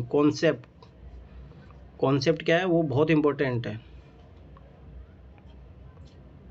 इसलिए मैं फिर बता रहा हूँ कॉन्सेप्ट सीखो, नहीं तो फिर मैं फिर बता रहा हूँ वही चीज़ तुम लोग गलती करोगे। अब देखो ये क्वेश्चन मैंने कॉन्सेप्ट वाला करवाया था एक, चलो छोड़ो, अभी और कुछ क्वेश्चन हो गए इसमें ज़्यादा मैथ थोड़ा हाई लेवल का है, परंतु जो अपन काम के होंगे वही क्वेश्चन करेंगे। जैसे ये क्वेश्चन अच्छा है, ये यूपीएससी ने भी पूछा हुआ है, ठीक है, तो ये क्वेश्चन छाट के करेंगे, पर इसमें बहुत अच्छे मैथ वाले क्वेश्चन मिलेंगे जो आपके यूपीएससी में डायरेक्ट आएंगे। जैसे अभी जो मैं क्वेश्चन करवाया हूँ बहुत अच्छा क्वेश्चन है, ऑलरेडी यूपीएससी ने पूछा हुआ भी है ऐसा, ये क्वेश्चन भी करेंगे। अच्छे क्वेश्चन है, करने चाहिए। ये तो इतना यूपीएससी ट्रिग्नोमेट्री है अपने सिलेबस में? सिलेबस में ऐसे अगर देखोगे तो है ही, 9th-10th क्लास पढ़ोगे तब।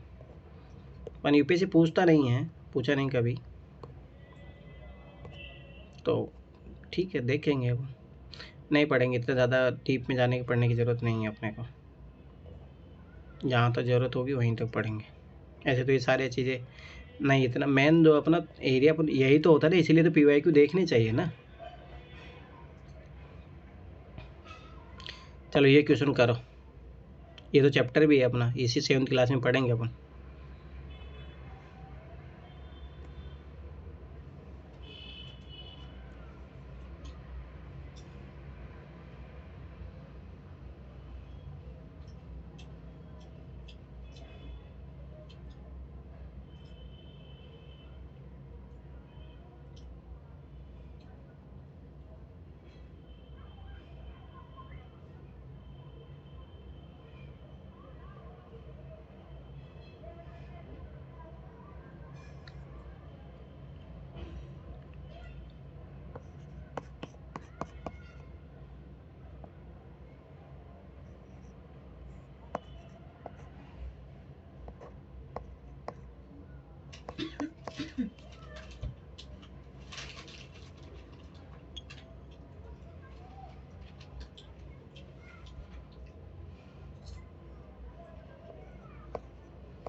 इसी प्योर मैथ लग रहा है इसमें।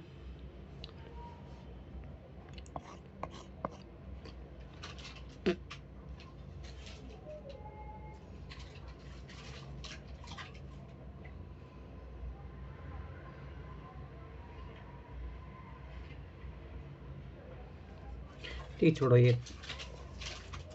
पर वो अगर जिसने मान लो कि सीडी से एनडीए की तैयारी करनी है ना, तो वैसे क्वेश्चन आपको मिलेंगे ही। जैसे ये क्वेश्चन अपन पढ़ते हैं नहीं, परंतु सिलेबस में लोग पढ़ाते भी है, पर नहीं भी पढ़ाते, क्योंकि अभी पिछले सालों में देखोगे 5-6 साल भी यूपीएससी ने कभी क्वेश्चन पूछे नहीं है, तो इस कारण से लोग पढ़ाते भी नहीं है। तो ज़्यादा ट्राई करो कि यूपीएससी के पेपर जो अकॉर्डिंग चल रहा है उसके अकॉर्डिंग चलो, ज़्यादा बढ़िया है। ये अच्छा क्वेश्चन है, ये तो एलसीएम एचसीएफ वाला पढ़ भी चुके हो। करो ये क्वेश्चन 96। दो धनपूर्ण संख्या का योगफल क्या है? इन दो संख्याओं का एलसीएम दिया है आपको, और इन संख्याओं में से एक है 72।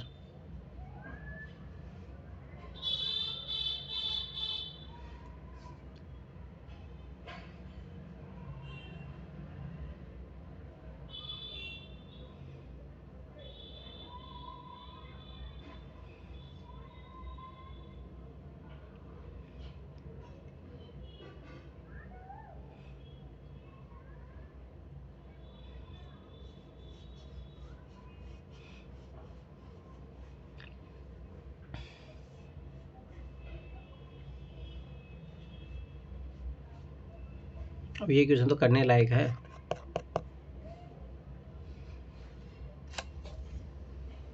अब पढ़ चुके हो तुम लोग, लीस्ट कॉमन मल्टीपल।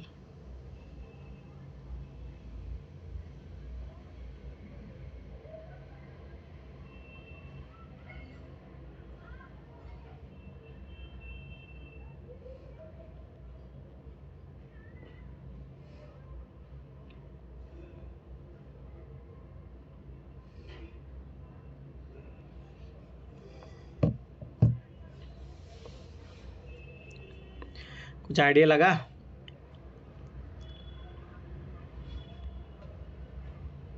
सारा ज्ञान गायब हो गया सर। बोला एनसीईआरटी का क्वेश्चन है।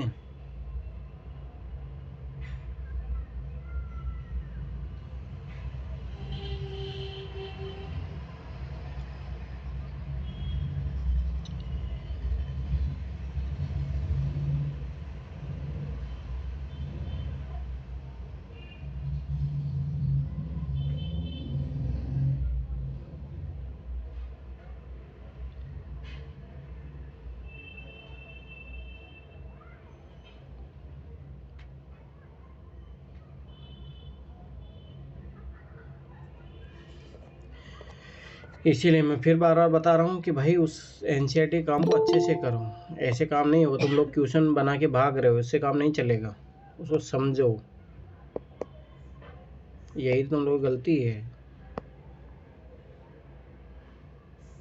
यूपीएससी क्वेश्चन बनाने में फिर बताना उसी क्वेश्चन को कैसे निकलेगा उसका आंसर। एलसीएम एचसीएफ का कॉन्सेप्ट क्या है? मल्टीपल में निकलेगा। जब एक संख्या दी है तो मैं दूसरी दोनों संख्या गुणनफल पूछ रहा, वो जोड़ पूछ रहा।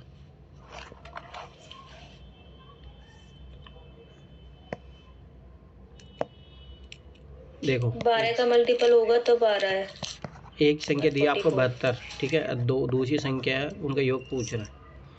अब देखो लीस्ट कॉमन मल्टीपल जैसे क्या होता है, जैसे मान लो कि 4 और 8 का आपको एलसीएम पूछ रहा है, तो क्या होता है लीस्ट कॉमन मल्टीपल। तो स्वाभाविक की बात है 8 है, एलसीएम 4 और 8 का एलसीएम क्या आएगा? 8 आएगा। ठीक है, 8 और 16 का क्या आएगा? 16 आएगा।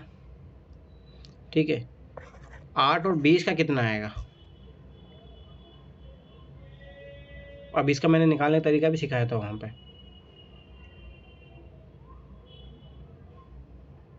40।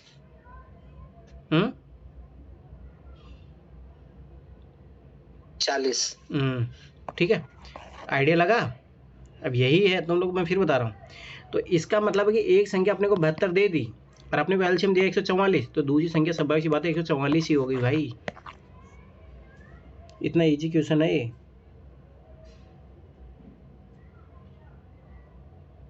कुछ समझ में आया? क्योंकि 72 का मल्टीपल क्या जाएगा? एक आया तो 72, दूसरा जाएगा 72 इंटू 2 144। सर मैंने सोचा तो सही, यहाँ पे मैंने देखो 24 से निकाला, 48 से निकाला। अरे भाई वो छोटी संख्या होगी तो बड़ी, तो फिर यही एलसीएम बन जाएगा। इसका मतलब सब ऐसी बात हो बड़ी संख्या हो गई। 144 72 ही निकलता फिर इसका। तो फिर अभी देखो डायरेक्ट आंसर वो योग पूछा है, 6 7 14 21 216 आंसर। अब यही तो बात है ना। सर प्रैक्टिस करनी पड़ेगी बहुत ज्यादा। प्रैक्टिस की नहीं बात, तुम लोग मैं फिर बता रहा हूँ, अप्लाई करना सीखो नॉलेज को। अरे मैं फिर बता यूपीएससी क्वेश्चन तभी देखो। तो पता चलेगा ना सर ये चीजें कहाँ अप्लाई करनी है। अब देखो रुको, मेक और पेपर।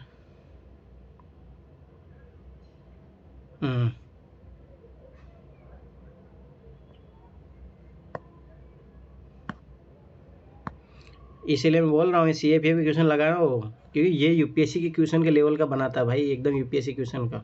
पर उससे पहले तुम लोगों का आइडिया होना चाहिए नहीं तो उल्टे पुल्टे क्वेश्चन भी बनाने लग जाओगे तुम लोग। अब देखो ये क्वेश्चन बनाने लायक है, ये रीजनिंग का क्वेश्चन है, करो इस क्वेश्चन को करो।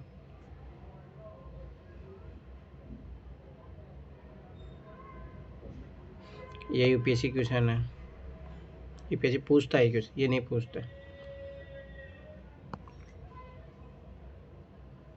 पर ये तो रहने दो अभी, पर ये बनाओ, ये रीजनिंग का क्वेश्चन है, नॉर्मल है, तुम रिलेशनशिप घर में रहते हो, सब लोग जानते हो।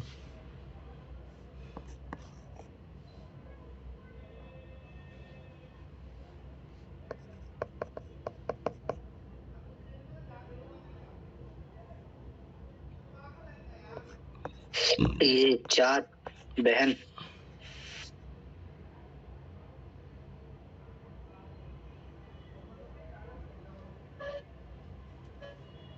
सर ये फर्स्ट का बहन आ रहा है ना?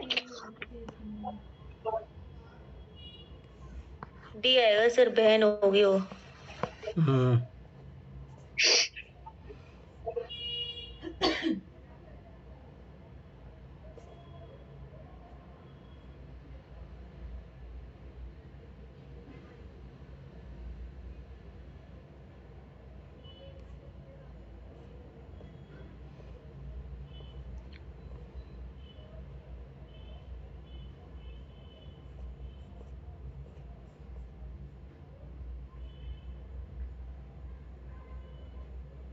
बहुत अच्छे क्वेश्चन है, मैं फिर बता रहा हूँ।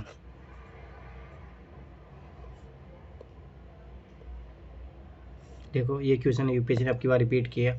आज सोचो इसके बाद भी यूपीएससी का पेपर हुआ था, यूपीएससी 2023 में क्वेश्चन आया था।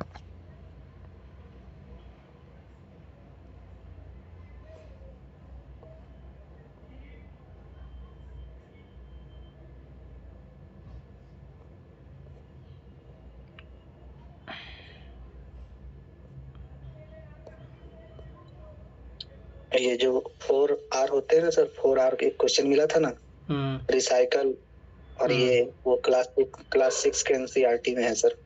हाँ वो तो मिलेगा ही, और क्या, कहाँ जाएंगे एनसीईआरटी में। फिर बताओ एनसीईआरटी को अच्छे से पकड़ बनाओ।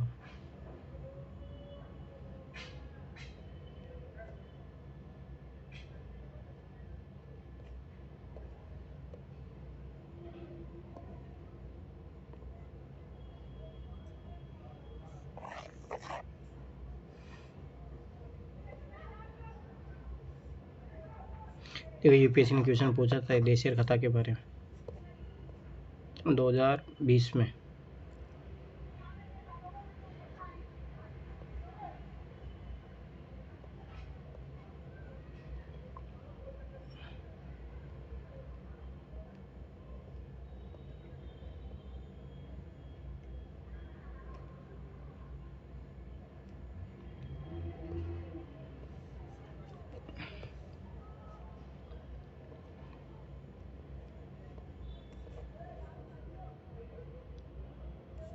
ये यूपीएससी ने पूछा था क्वेश्चन 2022 में।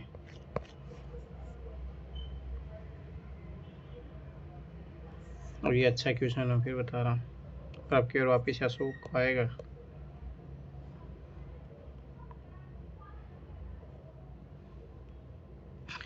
ये यूपीएससी ने पूछा था।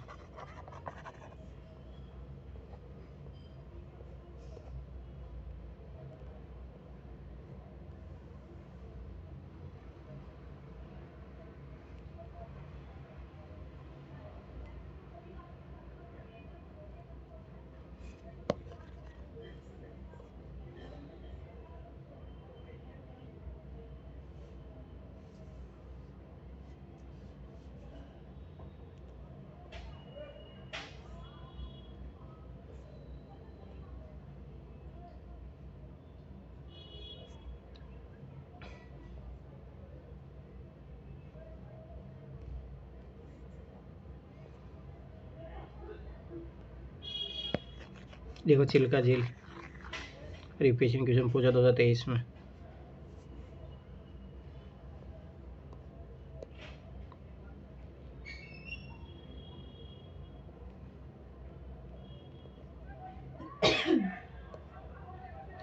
ठीक है, इतने ही मतलब मेरा कहना मतलब कि देखो मैं फिर बता रहा हूँ, रीजनिंग मैथ क्वेश्चन एनसीईआरटी पे पढ़ रहे हो तो ऐसे नहीं क्वेश्चन बना के निकल गए, उसके पीछे कैसे क्वेश्चन सोल्व हो रहा है वो ज़्यादा इंपॉर्टेंट है। ठीक है, चैप्टर कंप्लीट कराते हैं 8th क्लास का, इसका लास्ट चैप्टर है आज। ठीक है, और मैं फिर बता रहा हूँ 6 to 8 क्लास बहुत इंपॉर्टेंट है। जो चैप्टर मैंने पढ़ा है उसमें हाईलाइट करा, बस वो देख लेना। अब देखो पिछले अध्याय में हम निम्नलिखित अध्ययन कर चुके हैं। भारत छोड़ो आंदोलन के दौरान प्रदर्शन कर आंसू गोले के छोड़ती पुलिस, भारतीय भू क्षेत्र पर अंग्रेजों का कब्जा और रियासतों का अधिग्रहण अपन देख चुके हैं। नए कानूनों और प्रशासनिक संस्थाओं की शुरुआत, किसान और आदिवासियों की जिंदगी में बदलाव ये भी देख चुके थे। 19वीं सदी में आए शैक्षणिक बदलाव भी देख चुके थे। महिलाओं की स्थिति संबंधित वाद विवाद भी देख चुके हैं। जाति व्यवस्था की चुनौतियाँ भी देख चुके हैं। सामाजिक और धार्मिक सुधार, 1857 के विद्रोह के बाद की स्थिति, हस्तकला और पतन उद्योग का विकास। अब देखो यहाँ इन्होंने चैप्टर तो कम कर दिए पर ये पहले के चैप्टर जो है उसी का नाम दे के रखा। इन मुद्दों के बारे में आपने जो कुछ पढ़ा उसके आधार पर क्या आपको ऐसा लगता है कि भारत के लोग ब्रिटिश शासन से असंतुष्ट थे? यदि हाँ तो विभिन्न समूह वर्ग और क्या आंसर? ये कोई मतलब नहीं है। ठीक है, राष्ट्रवाद का उदय। उपरोक्त बदलाव ने लोगों के एक अहम सवाल के बारे में सोचने के लिए विवश कर दिया, यह देश क्या है और किसके लिए है। इसका जवाब धीरे धीरे इस रूप में सामने आया, भारत का मतलब है यहाँ की जनता। भारत यहाँ रहने वाले किसी भी वर्ग, रंग, जाति, पंथ, भाषा या जेंडर वाले तमाम लोगों का घर है। यह देश और उसके सारे संसाधन, इसकी सारी व्यवस्था उन सभी के लिए है। इस जवाब के साथ एहसास भी सामने आया कि अंग्रेज भारत के संसाधनों व यहाँ के लोगों की ज़िंदगी पर कब्जा जमाए हुए हैं, और जब तक यह नियंत्रण खत्म नहीं होता भारत यहाँ के लोगों को, भारतीयों को नहीं हो सकता। भारत यहाँ के लोगों का और भारतीयों का नहीं हो सकता। यह चेतना 1850 के बाद बने राजनीतिक संगठनों में साफ दिखाई देने लगी तथा 1870 और 1880 के दशकों में बने राजनीतिक संगठनों में यह चेतना और गहरी हो चुकी थी। इनमें से ज़्यादातर संगठनों की बागडोर वकील आदि अंग्रेजी शिक्षित पेशेवरों के हाथों में थी। पुनः सार्वजनिक सभा, ये देखो ये इंपॉर्टेंट है और यूपीएससी ने यहीं से क्वेश्चन पूछे हैं, पर यहाँ पे इन्होंने हिंट दे के ही छोड़ दिया है, पर इंपॉर्टेंट है, यूपीएससी ने क्वेश्चन पूछे हैं। तो तुम लोग सोचो ना भाई कौन सा एसोसिएशन पढ़े, भाई ये जो एनसीईआरटी मेंशन किया गया है वही पढ़ो। पुनः सार्वजनिक सभा, इंडियन एसोसिएशन, मद्रास महाजन सभा, बॉम्बे रेजिडेंसी एसोसिएशन और भारतीय राष्ट्रीय कांग्रेस, यही प्रमुख संगठन थे। यूपीएससी ने यही क्वेश्चन पूछे। हाँ बोलो। ऐसे ही है ना, योजना में उन्होंने ऐसे ही हाईलाइट करके छोड़ दिया, उसको पूरा नहीं रखा। हाँ तो वहाँ देखो, एक बार जरूर सर्च करके देखो, ठीक है, ये चीज़ याद रखना।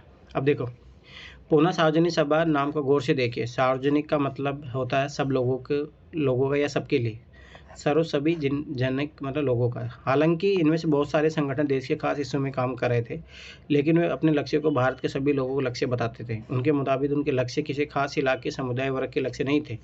वे इस सोच के साथ काम कर रहे थे कि लोग संप्रभु हो। अब देखिए ये वर्ड यूपीएससी 2021 में पूछा।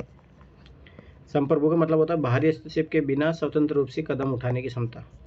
संप्रभुता एक आधुनिक विचार और राष्ट्रवाद का बुनियादी तत्व होता है। ये संगठन इस धारणा से चलता है कि भारतीय जनता को अपने मामलों के बारे में फैसले लेने की आज़ादी होनी चाहिए। याद करो जो राज्य की परिभाषा वाले क्वेश्चन पूछा था उसमें यही वर्ड था इम्पोर्टेंट, इसी से आंसर आ रहा था 2021 के क्वेश्चन। 1870 उद्देशिका में संप्रभु है। 1870 और 80 के दशकों में ब्रिटिश शासन के प्रति असंतोष और ज़्यादा गहरा हुआ। 1878 में आर्म्स एक्ट पारित किया गया, जिसके जरिए भारतीय द्वारा अपने पास हथियार रखने का अधिकार छीन लिया गया। उसी साल वर्नाकुलर पेस एक्ट भी पारित किया गया, जिसे सरकार की आलोचना करने वालों को चुप कराया जा सके। इस कानून में प्रावधान था कि अगर किसी अखबार में कोई आपत्तिजनक चीज़ छपती है तो सरकार उसकी प्रिंटिंग प्रेस सहित सारी संपत्ति जब्त कर सकती है। 1883 में सरकार ने इल्बर्ट बिल लागू किया, इसीलिए यूपीएससी ने क्वेश्चन पूछा। लागू करने का प्रयास किया, इसको लेकर काफ़ी हंगामा हुआ। इस विधेयक में प्रावधान किया गया था कि भारतीय न्यायाधीश ब्रिटिश या यूरोपीय शक्तियों पर मुकदमे चला सकते हैं। यही पूछा था यूपीएससी ने, ताकि भारत में काम करने वाले अंग्रेजों और भारतीय न्यायाधीशों के बीच समानता स्थापित की जा सके। जब अंग्रेजों के विरोध की वजह से सरकार ने यह विधेयक वापस ले लिया तो भारतीयों ने इस बात की काफ़ी विरोध किया। तो इस घटना से भारत में अंग्रेजों के असली रवैये का पता चलता था।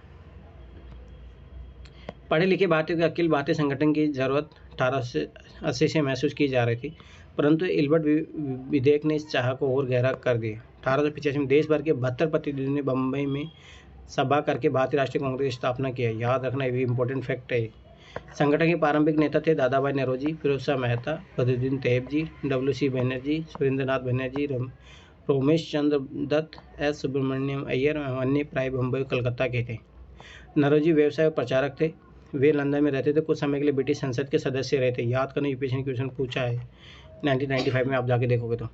उन्होंने युवा राष्ट्रवादियों को मार्गदर्शन दिया। सेवानिवृत्त ब्रिटिश अफसर एओ हुम ने भी विभिन्न क्षेत्रों के भारतीय निकट लाने में अहम भूमिका अदा की थी। प्रचारक का मतलब क्या होता है? ऐसा व्यक्ति जो सूचनाओं के प्रसार, रिपोर्टर्स, बैठकों में भाषण आदि के जरिए किसी खास विचार को प्रचार प्रसार करता है। अब देखो यूपीएससी ने क्वेश्चन पूछा डायरेक्ट, देखो ये रहा। दादा भाई नौरोजी के पुस्तक poverty and British rule India में ब्रिटिश शासन के आर्थिक परिणामों की बहुत तीखी आलोचना। यूपीएससी का डायरेक्ट क्वेश्चन। फिर बताऊँ, एनसीईआरटी से बाहर नहीं पूछता, बस यही है कि आप कैसे पढ़ते हो। आगे देखो, कांग्रेस किसके पक्ष में बोलने वाले का प्रयास कर रही थी। जनवरी 1886 में द इंडियन मिरर नामक अखबार ने लिखा, बम्बई में आयोजित प्रथम राष्ट्रीय कांग्रेस हमारे देश की भावी संसद का केंद्रक है और हमारे देशवासियों के लिए अकल्पनीय रूप से लाभकारी परिणामों को जन्म देगी। बद्रुद्दीन तैयब जी ने 1887 में अध्यक्ष, पहली बार मुस्लिम अध्यक्ष कब बना? यूपीएससी ने क्वेश्चन पूछा। 1887 में अध्यक्ष एशिया कांग्रेस को संबोधित करते हुए कहा था, यह कांग्रेस भारत के किसी एक वर्ग या समुदाय के प्रतिनिधियों से मिलकर नहीं बनी, बल्कि यह भारत के सभी समुदायों की संस्था है। ये गतिविधि ज़्यादा इंपॉर्टेंट नहीं होती है। उभरता हुआ राष्ट्र, अक्सर कहा जाता है कि आपने पहले 20 सालों में कांग्रेस अपने उद्देश्य और तरीकों के लिहाज से मध्य मार्गी पार्टी थी। इस दौरान कांग्रेस ने सरकार और शासन में भारतीयों को और ज़्यादा जगह दिए जाने के लिए आवाज़ उठाई। कांग्रेस का आग्रह था कि विधान परिषदों में भारतीयों को ज़्यादा जगह दी जाए। परिषदों को ज़्यादा अधिकार दिए जाए और जिन प्रांतों में परिषदें नहीं हैं वहाँ उनका गठन किया जाए। कांग्रेस चाहती थी कि सरकार में भारतीयों को भी ऊंचे पद दिए जाए। इस काम के लिए उसने मांग की सिविल सेवा के लिए लंदन के साथ साथ भारत में परीक्षा आयोजित की जाए। याद करो, जो नरम दल था उन्होंने ये आवाज़ उठाई थी। निरस्त करने मतलब क्या होता है? किसी कानून को समाप्त करना, किसी कानून की वैधता अधिकृत रूप से समाप्त कर देना। शासन व्यवस्था के भारतीयकरण की मांग नस्लवाद के खिलाफ चल रहे आंदोलन का एक हिस्सा थी, क्योंकि तब तक ज़्यादातर महत्वपूर्ण नौकरियों पर गोरे अफसरों का ही कब्जा था। अंग्रेज आमतौर पर यह मानकर चलते थे कि भारतीयों को जिम्मेदारी भरे पद नहीं दिए जा सकते, क्योंकि अंग्रेज अफसर अपने भारी भरकम वेतन का एक बड़ा हिस्सा बेटे में भेज देते थे। इसलिए लोगों को उम्मीद थी कि भारतीयकरण से यहाँ की धन संपत्ति भी कुछ हद तक भारत में रुकने लगेगी। भारतीयों की मांग थी कि न्यायपालिका को कार्यपालिका से अलग कर दिया जाए, आर्म्स एक्ट को निरस्त किया जाए और अभिव्यक्तियों में बोलने की स्वतंत्रता दी जाए। शुरुआती सालों में कांग्रेस ने कई आर्थिक मुद्दे भी उठाए। उसका कहना था कि भारत में ब्रिटिश शासन की वजह से गरीबी और अकाल पड़ रहे हैं। बढ़ते लगान के कारण काश्तकार और जमींदार विपन्न हो गए थे और अनाजों के भारी निर्यात की वजह से खाद्य पदार्थों का अभाव पैदा हो गया था। कांग्रेस की मांग थी कि लगान कम किया जाए, फौजी खर्चों में कटौती की जाए और सिंचाई के लिए ज़्यादा अनुदान दिए जाए। उसने नमक कर, विदेशों में भारतीय मजदूरों के साथ होने वाले बर्ताव तथा भारतीयों के कामों में दखल अंदाजी करने वाले वन प्रशासन की वजह से वनवासियों की बढ़ती मुसीबतों के बारे में बहुत सारे प्रस्ताव पारित किए। इससे पता चलता है कि पढ़े लिखे संपन्न वर्ग की संस्था होते हुए कांग्रेस केवल पेशेवर समूह, जमींदारों और उद्योगपतियों के हक में ही नहीं बोल रही थी। ठीक है, मतलब ये कहने मतलब कि वो सबको लेके चल रही थी, ऐसा नहीं कि वो पैसे वालों के बारे में बोल रही थी। सोने की चाह। दिनीशा वाचा नामक एक मध्य मार्ग नेता ने 1883 में नौरोजी को संबोधित करते हुए लिखा था, आजकल फिरोज शाह अपने निजी कामों में बहुत ज़्यादा व्यस्त है। वे लोग पहले ही काफ़ी अमीर हैं। तेलंग साहब भी व्यस्त रहते हैं। मुझे समझ में नहीं आता, अगर सभी लोग सोने की चाह में इतने व्यस्त रहेंगे तो देश की प्रगति कैसे हो सकती है। वो कोई इतना इम्पोर्टेंट कथा नहीं है। मध्य मार्ग नेता जनता की ब्रिटिश शासन के अन्यायपूर्ण चरित्र से अवगत कराना चाहते थे। उन्होंने अखबार निकाले, लेख लिखे और ये साबित करने का प्रयास किया कि ब्रिटिश शासन देश की आर्थिक तबाही की ओर ले जा रहा है। उन्होंने अपने भाषणों में ब्रिटिश शासन की निंदा की और जनमत निर्माण के लिए देश के विभिन्न भागों में अपने प्रतिनिधि भेजे। लेकिन मध्य मार्गियों को ये भी लगता था कि अंग्रेज स्वतंत्रता व न्याय के आदर्शों का सम्मान करते हैं, इसलिए वे भारतीयों की न्याय संगत मांगों को स्वीकार कर लेंगे। लिहाजा कांग्रेस का मानना था कि सरकार को भारतीयों की भावना से अवगत करवाया जाना चाहिए। स्वतंत्रता हमारा जन्मसिद्ध अधिकार है। 1890 के दशक तक बहुत सारे लोग कांग्रेस के राजनीतिक तौर तरीकों पर सवाल खड़ा करने लगे थे। अब ये कौन आएंगे? गरम दल वाले। बंगाल, पंजाब और महाराष्ट्र में विपिन चंद्र पाल, बाल गंगाधर तिलक, लाला लाजपत राय जैसे नेता आमूल परिवर्तनवादी उद्देश्य और पद्धतियों के अनुरूप काम करने लगे थे। उन्होंने निवेदन की राजनीति के लिए नरमपंथी की आलोचना की और आत्मनिर्भरता तथा रचनात्मक कार्यों के कामों के महत्व पर जोर दिया। उनका कहना था कि लोगों को सरकार के नेक इरादों पर नहीं बल्कि अपनी ताकत पर भरोसा करना चाहिए। लोगों को स्वराज्य के लिए लड़ना चाहिए। तिलक ने नारा दिया, स्वतंत्रता मेरा जन्मसिद्ध अधिकार है, मैं इसे लेकर रहूंगा। बहुत सारे एग्जाम में क्वेश्चन पूछा जाता है। 1905 में वायसराय कर्जन ने बंगाल का विभाजन कर दिया। उस वक्त बंगाल ब्रिटिश भारत का सबसे बड़ा प्रांत था। बिहार और उड़ीसा के कुछ भाग भी उस समय बंगाल का हिस्सा थे। अंग्रेजों का कहना था कि प्रशासकीय सुविधा को ध्यान में रखते हुए बंगाल का बंटवारा करना जरूरी था, परंतु इस प्रशासकीय सुविधा का मतलब क्या था? इससे किसको सुविधा मिलने वाली थी? जाहिर है इसका ताल्लुक अंग्रेज अफसरों और व्यापारियों के फायदे से था। लेकिन सरकार ने गैर बंगाली इलाकों को अलग करने की बजाय उसके पूर्वी भागों को अलग करके असम में मिला दिया। पूर्वी बंगाल को अलग करने के पीछे अंग्रेजों का मुख्य उद्देश्य ये रहा होगा कि बंगाली राजनेताओं के प्रभाव पर अंकुश लगा जाए और बंगाली जनता को बांट दिया जाए। अब देखिए, ये क्वेश्चन पूछा गया है। बाल गंगाधर तिलक। मेज पर रखे अखबार का नाम देखिए। तिलक के संपादन में मिलने वाली मराठी अखबार केसरी ब्रिटिश शासन के प्रशासन कट्टर आलोचक बन गई थी। तो इन्होंने जो पत्र वो लिखे थे। बंगाल के विभाजन से देश भर में गुस्से की लहर फैल गई। मध्य मार्गी और आमूल परिवर्तनवादी कांग्रेस के सभी धड़ों ने इसका विरोध किया। देखो, इसीलिए मैं बोलता हूँ कि क्यों इंपॉर्टेंट है। यूपीएससी हर बार स्वदेशी आंदोलन से क्वेश्चन पूछती है। अब की बार पूछी, हर साल 2 साल में पूछती है। धड़ों ने इसका विरोध किया। विशाल जनसभाओं का आयोजन किया गया, जुलूस निकाले गए, जन प्रतिरोध के नए नए रास्ते ढूंढे गए। इसे जो संघर्ष उपजाऊ से स्वदेशी आंदोलन के नाम से जाना जाता है। यह आंदोलन बंगाल में सबसे ताकतवर था, परंतु अन्य इलाकों में भी। इसीलिए क्वेश्चन पूछा है। मैं फिर बार बताऊँ, हर साल 2 साल में क्वेश्चन यूपीएससी पूछा, जाके उठा के देख लो आप। 2019 में पूछा, 2021 में पूछा, 23 में पूछा, हर साल पूछता है ओड ईयर में। इसकी भारी अनुगुणज सुनाई दी। उदाहरण के लिए आंध्र के डेल्टा इलाकों में इसे वंदे मातरम आंदोलन के नाम से जाना जाता था। स्वदेशी आंदोलन ने ब्रिटिश शासन का विरोध किया। स्वयं सहायता, स्वदेशी उद्यमों, राष्ट्रीय शिक्षा और भारतीय भाषा को उपभोग को बढ़ावा दिया। स्वराज के लिए अमूल परिवर्तनवादी ने परिवर्तनवादी ने जनता को लामबंद करने और ब्रिटिश संस्थानों वस्तुओं को बहिष्कार पर जोर दिया। कुछ लोग ब्रिटिश शासन को उखाड़ फेंकने के लिए क्रांतिकारी हिंसा के समर्थक थे। लाला लाजपत राय पंजाब के जाने माने राष्ट्रवादियों में से थे। वह याचिका और निवेदनों के राजनीतिक विरोध करने वाले अमूल प्रतिनिधिवादी के एक प्रमुख नेता थे। वह आर्य समाज के सक्रिय सदस्य थे। इसलिए यूपीएससी ने 2018 में क्वेश्चन पूछा इनसे। देखो, जो इम्पोर्टेंट है उन पर्सनालिटी को तो एनसीईआरटी जो फोटो दे रहा हो ऐसे नहीं देता। 20वीं शताब्दी प्रारंभिक दशक में कई दूसरी महत्वपूर्ण घटनाएं घटी। 1906 में मुसलमान जमींदारों और नवाबों के समूह ने ढाका में ऑल इंडिया मुस्लिम लीग का गठन किया। लीग ने बंगाल विभाजन का समर्थन किया। लीग की मांग थी मुसलमानों के लिए अलग निर्वाचिका की व्यवस्था की जाए। 1919 में सरकार ने मांग मान ली। अब परिषदों में कुछ सीटें मुसलमान उम्मीदवारों के लिए आरक्षित कर दी गई, जिन्हें मुस्लिम मतदाताओं द्वारा ही चुनकर भेजा जाना था। इससे राजनेताओं में अपने धार्मिक समुदाय के लोगों को अपना राजनीतिक समर्थक बनाने का लालच पैदा हो गया। 1907 में कांग्रेस टूट गई। मध्य मार्ग की बड़ा धड़ा बहिष्कार की राजनीति के विरुद्ध था। इन लोगों को मानना था कि इसके लिए बल के प्रयोग की आवश्यकता होती है, जो कि सही नहीं है।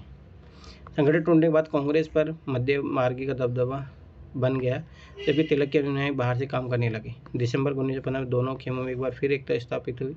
अगले साल कांग्रेस और मुस्लिम लीग के बीच ऐतिहासिक लखनऊ समझौते पर दस्तखत हुए और दोनों संगठनों ने देश में प्रतिनिधिक सरकार के गठन के लिए मिलकर काम करने का फैसला लिया। क्रांतिकारी हिंसा, समाज में आमूल बदलाव लाने के लिए हिंसा का उपयोग करना। परिषद क्या होती है? प्रशासकीय सलाहकारी या प्रतिनिधिक दायित्व को निभाने वाली मनोनीत या निर्वाचित संस्था। वो इतना इंपॉर्टेंट नहीं है, पर ये थोड़ा वर्ड समझ में आने चाहिए, उसके लिए इजी पड़ता बस। जन राष्ट्रवाद का उदय। 1919 के बाद अंग्रेजों के खिलाफ चल रहा संघर्ष धीरे धीरे जन आंदोलन में तब्दील होने लगा। किसान, आदिवासी, विद्यार्थी और महिलाएं बड़ी संख्या में इस आंदोलन से जुड़ते गए। कई बार औद्योगिक मजदूरों ने भी आंदोलन में योगदान दिया। 20 के दशक में कुछ खास व्यवसायिक समूह भी कांग्रेस को सक्रिय समर्थन देने लगे थे। ऐसा क्यों हुआ? पहले विश्व युद्ध ने भारत की आर्थिक और राजनीतिक स्थिति बदल दी थी। इस युद्ध की वजह से ब्रिटिश भारत सरकार के रक्षा व्यय में भारी इजाफा हुआ था। इस खर्चे को निकालने के लिए सरकार ने निजी आय और व्यावसायिक मुनाफे पर कर बढ़ा दिया था। सैनिक व्यय में इजाफे तथा युद्ध आपूर्ति की वजह से जरूरी कीमतों की चीज़ों में भारी उछाल आया और आम लोगों की ज़िंदगी मुश्किल होती गई। दूसरी ओर व्यावसायिक समूह युद्ध से बेहिसाब मुनाफा कमा रहे थे, जैसा कि आप अध्याय 6 में देख चुके हो। इस युद्ध में औद्योगिक वस्तुओं, जूट के बोरे, कपड़े, पटरिया की मांग बढ़ा दी और अन्य देशों में भारत आने वाले आयात में कमी ला दी थी। इस तरह युद्ध के दौरान भारतीय उद्योगों का विस्तार हुआ और भारतीय व्यावसायिक समूह विकास के लिए और अधिक अवसरों की मांग करने लगे। युद्ध ने अंग्रेजों को अपनी सेना बढ़ाने के लिए विवश किया। एक विदेशी युद्ध के खातिर गाँवों में सिपाहियों की भर्ती के लिए दबाव डाला जाने लगा। बहुत सारे सिपाहियों को दूसरे देशों में युद्ध के मोर्चे पर भेज दिया गया। इनमें से बहुत सारे सिपाही युद्ध के बाद यह समझदारी लेकर लौटे कि साम्राज्यवादी शक्तियाँ एशिया और अफ्रीका के लोगों की तरह शोषण कर रही है। फलस्वरूप ये लोग भी भारत में औपनिवेशिक शासन का विरोध करने लगे। इसके अलावा 1917 में रूस में क्रांति हुई। घटना के चलते किसानों और मजदूरों के संघर्षों का समाचार तथा समाजवादी विचारधारा बड़े पैमाने पर फैलने लगी थी, जिससे भारतीय राष्ट्रवादियों को नई प्रेरणा मिलने लगी। अब देखो, ये यूपीएससी ने 2019 में पूछा। नटाल कांग्रेस के संस्थापक डरबन, दक्षिण अफ्रीका, 1895 में अन्य भारतीयों के साथ महात्मा गांधी ने नस्लीय भेदभाव का विरोध करने के लिए नटाल कांग्रेस का गठन किया था। क्या आप चित्र में गांधी जी पहचान सकते हैं? अपने पिछले पिता के ठीक बीच में कोट, ये रहे गांधी, ठीक है। अब ये देखो, अब गांधी इंपॉर्टेंट इसीलिए हो जाता है यूपीएससी में। इन्हीं हालात में महात्मा गांधी के जन नेता के रूप में सामने आए। गांधी जी 46 वर्ष की उम्र में 1915 में दक्षिण अफ्रीका से भारत लौटे। वे वहां नस्लभेदी पाबंदियों के खिलाफ अहिंसक आंदोलन चला रहे थे और अंतर्राष्ट्रीय स्तर पर उनकी अच्छी मान्यता थी और लोग उनका आदर करते थे। दक्षिण अफ्रीका आंदोलन की वजह से हिंदू, मुसलमान, पारसी, ईसाई, गुजराती, तमिल और उत्तरी भारतीय उच्च वर्गीय व्यापारी, वकील और मजदूर सब तरह के भारतीयों से मिलने जुलने का मौका मिल चुका था। महात्मा गांधी ने पहले साल पूरे भारत का दौरा किया। इस दौरान वे यहाँ के लोगों को, उनकी ज़रूरतों और हालात को समझने में लगे रहे। उन्होंने इसी कारण से भारत भ्रमण करवाया जाता है। भारत भ्रमण के पीछे यही कॉन्सेप्ट है। ये कॉन्सेप्ट ना कि घूमने फिरने के लिए, इस दौरान यहाँ के लोगों को उनकी ज़रूरतों और हालात को समझने में लगे। उनके शुरुआती प्रयास चंपारण, देखो इसलिए यूपीएससी ने क्वेश्चन पूछा। चंपारण, खेड़ा, ये भी यूपीएससी ने क्वेश्चन पूछा। अहमदाबाद के स्थानीय आंदोलन के रूप में सामने आए। इन आंदोलन के माध्यम से उनका राजेंद्र प्रसाद और वल्लभ भाई पटेल से परिचय हुआ। 1918 में अहमदाबाद में उन्हें मिल मजदूर की हड़ताल का सफलतापूर्वक नेतृत्व किया। आइए 1919 से 1922 के बीच आंदोलन कुछ गहराई से देखें, इसीलिए इंपॉर्टेंट हो जाता है। यूपीएससी ने डायरेक्ट पूछा। मैं फिर बता रहा हूँ, यही चीज़ है। एनसीईआरटी में दिया उसको अच्छे से पढ़ लो। वो एग्जाम में नहीं पूछ रहा है। अगर आप लोग इतनी बड़ी बड़ी स्पेक्ट्रम बुक पढ़ते हो मोटी मोटी, अरे भाई उन लोगों तुम आप ये चीज़ समझो, उनको बुक बेचनी है, उनको बुक बेचनी है, उनका प्रॉफिट कमेगा, जितने ज़्यादा पेज बढ़ते जाएंगे उनका प्रॉफिट बढ़ते जाता है। रोलेट सत्याग्रह 1919 में गांधी जी ने अंग्रेज द्वारा हाल ही में पारित गए रोलेट कानून के खिलाफ सत्याग्रह का आह्वान किया। यह कानून अभिव्यक्ति की स्वतंत्रता जैसे मूलभूत अधिकारों पर अंकुश लगाने और पुलिस को और ज़्यादा अधिकार देने के लिए लागू किया गया था। यही यूपीएससी ने डायरेक्ट पूछा था। महात्मा गांधी, मोहम्मद अली जिन्ना तथा अन्य नेताओं को माना था कि सरकार के पास लोगों की बुनियादी स्वतंत्रता पर अंकुश लगाने का कोई अधिकार नहीं है। उन्हें इस कानून को शैतान की करतूत और निरंकुशवादी बताया। गांधी जी ने लोगों से आह्वान किया कि वे इस कानून का विरोध करने के लिए 6 अप्रैल 1919 को अहिंसक विरोध दिवस के रूप में अपमान व याचना दिवस के रूप में मनाया जाए और हड़ताल की जाए। आंदोलन शुरू करने के लिए सत्याग्रह सभाओं का गठन किया गया। अब देखो यहाँ पे इसीलिए ये यूपीएससी ने क्वेश्चन पूछा। वह परिषद जहाँ जनरल डायर ने लोगों सभा पर गोलियां चलाई थी, बाद के क्षेत्र में लोग दीवार पर बनी गोली के निशानों की तरफ इशारा कर रहे हैं। नाइटहुड मतलब ब्रिटिश राजा या रानी की तरफ से किसी व्यक्ति को अप्रतिम व्यक्तिगत सफलता व जनसेवा की दी जाने वाली उपाधि। रोलेट सत्याग्रह ब्रिटिश सरकार के खिलाफ पहला अखिल भारतीय संघर्ष था, हालांकि मोटे तौर पर शहरों तक सीमित था। अप्रैल 1919 में पूरे देश में जगह जगह जुलूस निकाले गए और हड़तालों का आयोजन किया गया। सरकार ने इन आंदोलनों को चलने के लिए दमनकारी रास्ता अपनाया। बैसाखी 13 अप्रैल के दिन अमृतसर में जनरल डायर द्वारा जलियांवाला बाग में किया गया हत्याकांड इसी दमन का हिस्सा था। इस जनसभा पर रविंद्रनाथ टैगोर ने अपनी पीड़ा और गुस्सा जताते हुए नाइटहुड की उपाधि लौटा दी। रोलेट सत्याग्रह के दौरान लोगों ने ब्रिटिश शासन के खिलाफ हिंदू और मुसलमानों के बीच गहरे एकता बनाए रखने के प्रयास किए। महात्मा गांधी भी यही चाहते थे। उनकी राय में भारत यहाँ रहने वाले सभी लोग यानी सभी हिंदुओं, मुसलमानों, अन्य सभी धर्म के लोगों का देश है। उनकी गहरी आकांक्षा थी कि हिंदू और मुसलमान किसी भी न्यायपूर्ण उद्देश्य के लिए एक दूसरे का समर्थन करें। अब देखो यूपीएससी यही क्वेश्चन पूछा है, वो कहीं नहीं जा रहा है। ये देखो ये क्वेश्चन यूपीएससी ने पूछा। पीड़ा का चिरंतन सिद्धांत। अहिंसा से गांधी जी का क्या आशय था? अहिंसा किसी संघर्ष का आधार कैसे बन सकती थी? इस बारे में गांधी जी का यह कहना था। प्रतिफल की मामूली सी भी इच्छा किए बिना लगातार अच्छे काम करते जाने से अहिंसा का जन्म होता है। यही अहिंसा का सबसे अमूल्य सबक है। दक्षिण अफ्रीका में मैंने अन्याय और अत्याचार को रोकने के उद्देश्य से पीड़ा के अनंत सिद्धांत को सीख लिया है। इसका सकारात्मक आशय अहिंसा से है। इसके लिए आपको किसी भी व्यक्ति के हाथों खुशी खुशी पीड़ा सहने के लिए तैयार रहना चाहिए और आप किसी के प्रति दुर्भावना नहीं रखेंगे, यहाँ तक कि आपके साथ बुरा करने वालों के साथ भी नहीं। तो ये कॉन्सेप्ट है, ये आप मतलब इंटरव्यू में बोल सकते हो, मेंस में लिख सकते हो। अच्छी लाइन पीटी के कॉन्टेक्स्ट में नहीं है, बस इसे रखना। खिलाफत का मुद्दा इसी तरह का ज्वलंत मुद्दा था। 1920 में अंग्रेजों ने तुर्की के सुल्तान खलीफा पर बहुत सख्त संधि थोप दी थी। जलियांवाला बाग हत्याकांड की इस तरह घटना पर भी भारत के लोगों को भारी गुस्सा था। भारतीय मुसलमान भी यह चाहते थे कि पुराने ऑटोमन साम्राज्य में स्थित पवित्र मुस्लिम स्थानों पर खलीफा का नियंत्रण बना रहना चाहिए। खिलाफत आंदोलन के नेता मोहम्मद अली और शौकत अली अब एक सर्वव्यापी असहयोग आंदोलन शुरू करना चाहते थे। गांधी जी ने उनके आह्वान समर्थन किया और कांग्रेस आग्रह किया कि वह पंजाब में हुए अत्याचार और जलियांवाला हत्याकांड और खिलाफत के मामले में हुए अत्याचार के विरुद्ध मिलकर अभियान चलाए और स्वराज्य की मांग करें। 1921-22 के दौरान असहयोग आंदोलन की और गति मिली। हजारों विद्यार्थियों ने सरकारी स्कूल कॉलेज छोड़ दी। मोतीलाल नेहरू, सी.आर. दास, सी. राजगोपालाचारी और आसफ अली जैसे बहुत सारे वकीलों ने वकालत छोड़ दी। अंग्रेजों द्वारा दी गई उपाधियों को वापस लौटा दिया गया और विधानमंडलों को बहिष्कार कर दिया गया। जगह जगह लोगों ने विदेशी कपड़ों की होली जलाई। 1920 से 1922 के बीच विदेशी कपड़ों के आयात में भारी गिरावट आ गई, परंतु यह तो आने वाले तूफान की सिर्फ एक झलक थी। देश के ज़्यादातर हिस्से एक भारी विद्रोह के मुहाने पर खड़े थे। लोगों की पहलकदमी। कई जगह पर लोगों ने ब्रिटिश शासन का हिंसक विरोध किया, लेकिन कई स्थानों पर विभिन्न वर्गों और समूहों ने गांधी जी के आह्वान के अपने हिसाब से अर्थ निकाले और इस तरह के रास्ते अपनाए जो गांधी जी के विचारों से मेल नहीं खाते थे। सभी जगह लोगों ने अपने आंदोलन के स्थानीय मुद्दों के साथ जोड़कर आगे बढ़ाया। आइए कुछ ऐसे उदाहरणों पर विचार करें। घेराबंदी मतलब घेर लो चारों तरफ से। लोगों को किसी इमारत या दुकान में जाने से रोकने के लिए किया जाने वाला विरोध प्रदर्शन। खेड़ा मतलब हाँ ये भी होता है, जैसे मतलब पुलिस थाना है, लोग बाहर घेर लिए, पुलिस को नहीं जाने दे रहे, तो ये भी घेराबंदी है। खेड़ा गुजरात में पाटीदार किसानों ने अंग्रेजों पर थोप दिए गए भारी लगान के खिलाफ अहिंसक अभियान चलाया। यूपीएससी ने क्वेश्चन पूछा। तटीय आंध्र प्रदेश और तमिलनाडु के भीतर भागों में शराब की दुकानों में घेराबंदी की। आंध्र प्रदेश के गुंटूर जिले में आदिवासी और गरीब किसानों ने बहुत सारे वन सत्याग्रह किए। वो इन सत्याग्रह में कई बार वो चराई शुल्क अदा किए बिना भी अपने जानवरों को जंगल में छोड़ देते थे। उनका विरोध इसलिए था क्योंकि औपनिवेशिक सरकार ने वन संसाधनों पर उनके अधिकारों को बहुत सीमित कर दिया था। उन्हें यकीन था कि गांधी जी उन पर लगे कर कम करा देंगे और वन कानूनों को ख़त्म करा देंगे। बहुत सारे वन गाँवों में किसानों ने स्वराज का ऐलान कर दिया क्योंकि उन्हें उम्मीद थी कि गांधी राज जल्दी स्थापित होने वाला है। सिंध मौजूदा पाकिस्तान में मुस्लिम व्यापारी और किसान खिलाफत के आह्वान पर बहुत उत्साहित थे।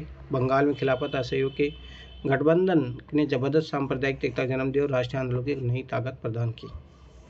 महंत क्या होता है? सिख गुरुद्वारों के धार्मिक कट्टरदर्ता होते हैं। गैर कानूनी बेदखली मतलब बटाईदार है। पटाईदारों को उनके पट्टे से जबरन और गैर कानूनी ढंग से निकाल देना। पंजाब में सिखों के अकाली आंदोलन ने अंग्रेजों की सहायता से गुरुद्वारों में जमे बैठे भ्रष्ट महंतों को हटाने के लिए आंदोलन चलाया। यह आंदोलन असहयोग आंदोलन से काफ़ी घनिष्ठ रूप से जुड़ा हुआ दिखाई देता है। असम में गांधी महाराज की जय के नारे लगाते हुए चाय बागान मजदूरों ने अपनी तनख्वाह में इजाफे की मांग शुरू कर दी। उन्हें अंग्रेजी स्वामित्व वाले बागानों की नौकरी छोड़ दी। उनका कहना था गांधी जी भी यही चाहते हैं। उसके दौर के बहुत सारे असमिया वैष्णव गीतों में कृष्ण की जगह गांधी राज का यशगान किया जाने लगा। क्रिस्मेटिक पर्सनालिटी थी उस टाइम। सोचो, महात्मा गांधी की जनता से उपजी एक छवि। जनता से उपजी छवि में महात्मा गांधी अक्सर एक देवी शक्ति के रूप में दिखाया जाता रहा था। इस तस्वीर में वे कृष्ण के सारथी बने मार्गदर्शन कर रहे हैं। वह अंग्रेजों के खिलाफ युद्ध में अन्य राष्ट्रवादी नेताओं को मार्गदर्शन कर रहे हैं। ये देखिए सुभाष चंद्र बोस, पंडित जवाहरलाल नेहरू, ये सब सारी चीज़ें। जनता के महात्मा, इन उदाहरणों के आधार पर हम देख सकते हैं कई जगह के लोग गांधी जी के एक तरह के मसीह, एक ऐसे व्यक्ति मानने लगे जो उन्हें मुसीबतों और गरीबों से छुटकारा दिला सकता है। गांधी जी वर्गीय टकराव के बजाय वर्गीय एकता के समर्थक थे, परंतु किसानों को लगता था कि गांधी जी जमींदारों के खिलाफ उनके संघर्ष में मदद देंगे। खेतिहर मजदूरों को यकीन था कि गांधी जी उन्हें जमीन दिला देंगे। कई बार आम लोगों ने खुद अपनी उपलब्धियों के लिए भी गांधी जी को श्रेय दिया। उदाहरण के लिए एक शक्तिशाली आंदोलन के बाद संयुक्त प्रांत वर्तमान उत्तर प्रदेश स्थित प्रतापगढ़ के किसानों ने पट्टेदारों की गैर कानूनी बेदखली को रुकवाने में सफलता पा ली थी, परंतु उन्हें लगता था कि यह सफलता उन्हें गांधी जी की वजह से मिली है। कई बार गांधी जी का नाम लेकर आदिवासियों और किसानों ने भी ऐसी कार्रवाई को जो गांधीवादी आदर्शों के अनुरूप नहीं थी।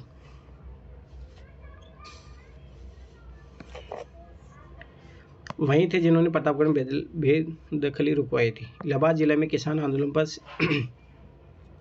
CID द्वारा तैयार की गई जनवरी 1921 की रिपोर्ट का एक अंश इस प्रकार था।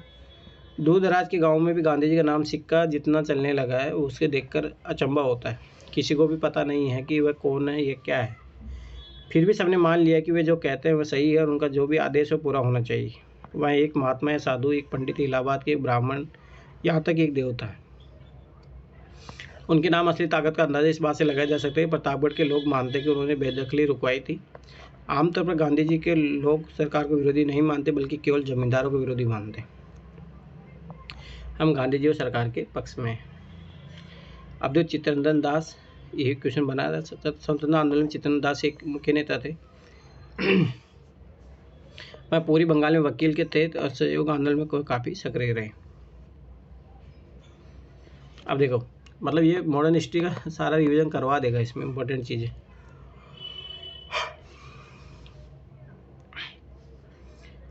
1922 से 1929 की घटनाएं। महात्मा गांधी हिंसक आंदोलन के विरुद्ध थे। इसी कारण फरवरी 1922 में जब किसानों की एक भीड़ ने चोरा चोरी में पुलिस थाने पर हमला कर उसे जला दिया तो गांधी जी ने अचानक असहयोग आंदोलन वापस ले लिया। उस दिन 22 पुलिस वाले मारे गए, इसलिए किसान इसलिए बेकाबू हो गए थे क्योंकि पुलिस ने उनके शांतिपूर्ण जुलूस पर गोली चला दी थी। असहयोग आंदोलन खत्म होने के गांधी जी के अनुयायी ग्रामीण इलाकों में रचनात्मक कार्य शुरू करने पर जोर देने लगे। चित्तरंजन दास और मोतीलाल नेहरू जैसे अन्य नेताओं को दलित थे कि पार्टी को परिषद चुनाव में हिस्सा लेना चाहिए और परिषदों के माध्यम से सरकारी नीतियों को प्रभावित करना चाहिए। 20 के दशक के मध्य में गांवों में किए गए व्यापक सामाजिक कार्यों को बदौलत गांधीवादियों को अपना जनाधार फैलाने में काफ़ी मदद मिली। 1930 में शुरू किए गए स्वनियोग आंदोलन के ये जनाधार काफ़ी उपयोगी साबित हुआ।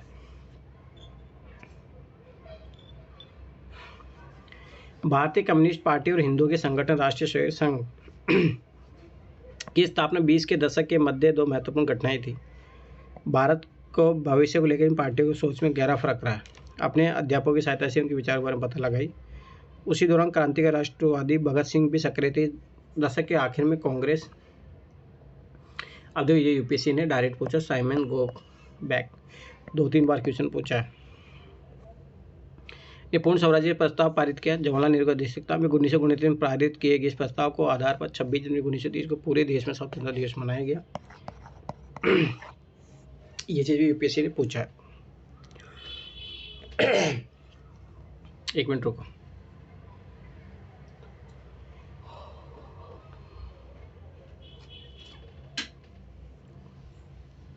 अब देखो ये चीज यूपीएससी क्वेश्चन डायरेक्ट पूछे। इमेज इसलिए बता रहा हूँ, इमेज इसलिए इंपॉर्टेंट है। साइमन कमीशन का विरोध करते आंदोलनकारी। 1927 में इंग्लैंड में बैठी ब्रिटिश सरकार ने लॉर्ड साइमन की अगुवाई में एक आयोग भारत भेजा। इस आयोग को भारत के राजनीतिक भविष्य का फैसला करना था। इस आयोग में कोई भारतीय प्रतिनिधि नहीं था। इस फैसले की वजह से भारत में भारी असंतोष पैदा हुआ। देखो यही डायरेक्ट यूपीएससी का आंसर था उसका।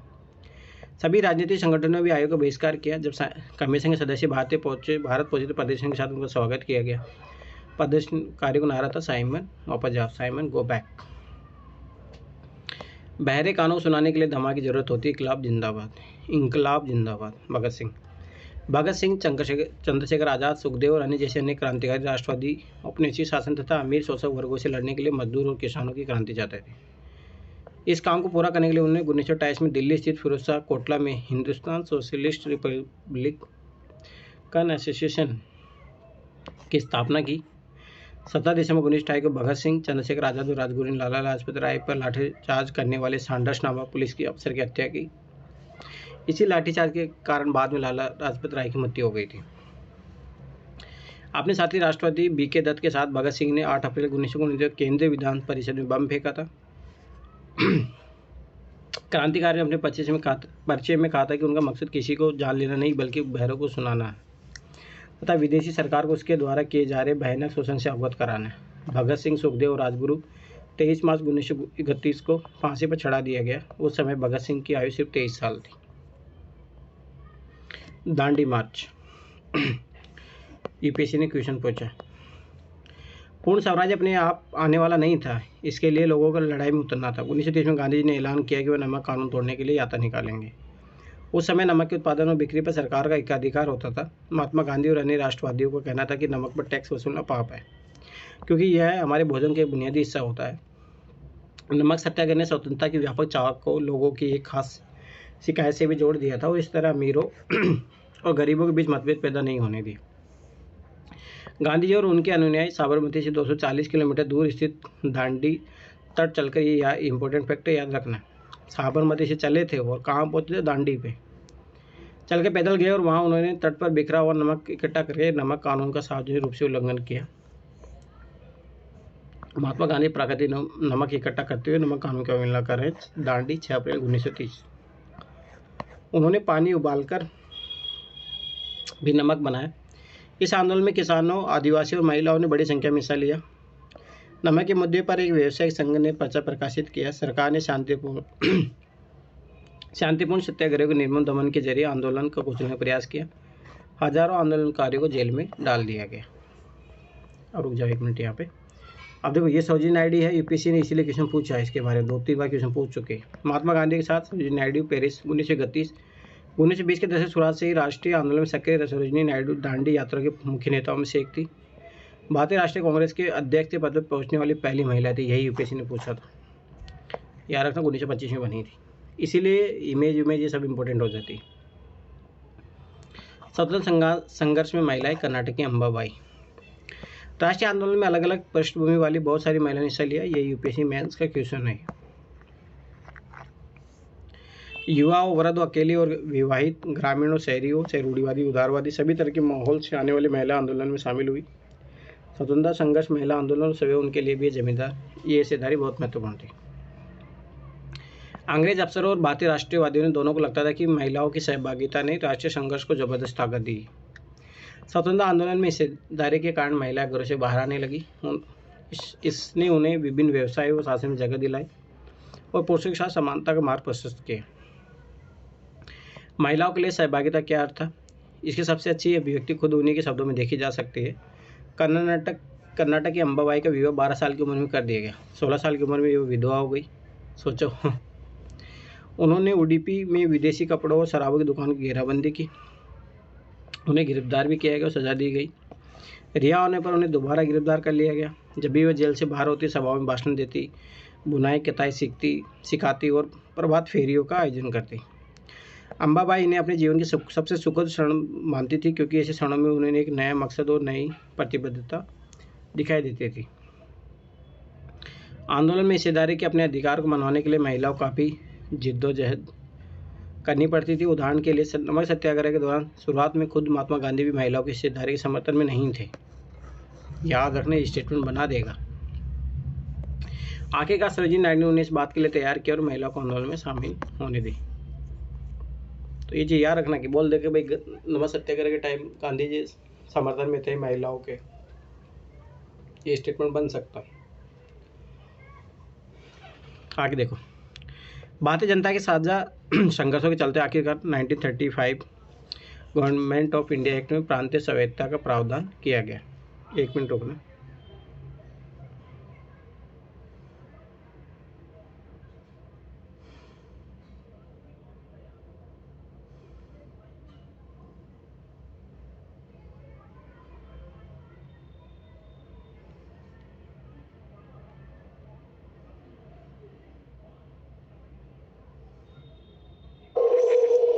ठीक है, देखो, सरकार ने ऐलान किया कि 1937 में प्रांतीय विधानसभाओं के लिए चुनाव कराए जाएंगे। इन चुनाव के परिणाम आने पर 11 में 7 प्रांतों में कांग्रेस की सरकार बनेगी। प्रांतीय स्तर पर 2 साल के कांग्रेस शासन के बाद सितंबर 1939 में दूसरा विश्व युद्ध छिड़ गया। हिटलर के प्रति आलोचनात्मक रवैये के कारण कांग्रेस के नेता ब्रिटेन के युद्ध प्रयासों में मदद देने को तैयार थे। इसके बदले में वे चाहते थे कि युद्ध के बाद भारत को स्वतंत्र कर दिया जाए। अंग्रेजों ने यह बात नहीं मानी। कांग्रेस सरकार ने विरोध में इस्तीफा दिया। ये यूपीएससी ने क्वेश्चन पूछा, डायरेक्ट ही क्वेश्चन पूछा, तो यही लाइन है, यही आंसर था उसका।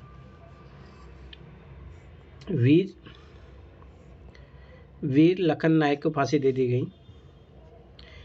30 के दशक में नबरंगपुर कांग्रेस उड़ीसा के अध्यक्ष बाजी मोहम्मद लिखते हैं, 25 अगस्त 1942 को 19 लोग नबरंगपुर स्थित परपरंदी में हुई पुलिस फायरिंग मौके पर ही मारे गए।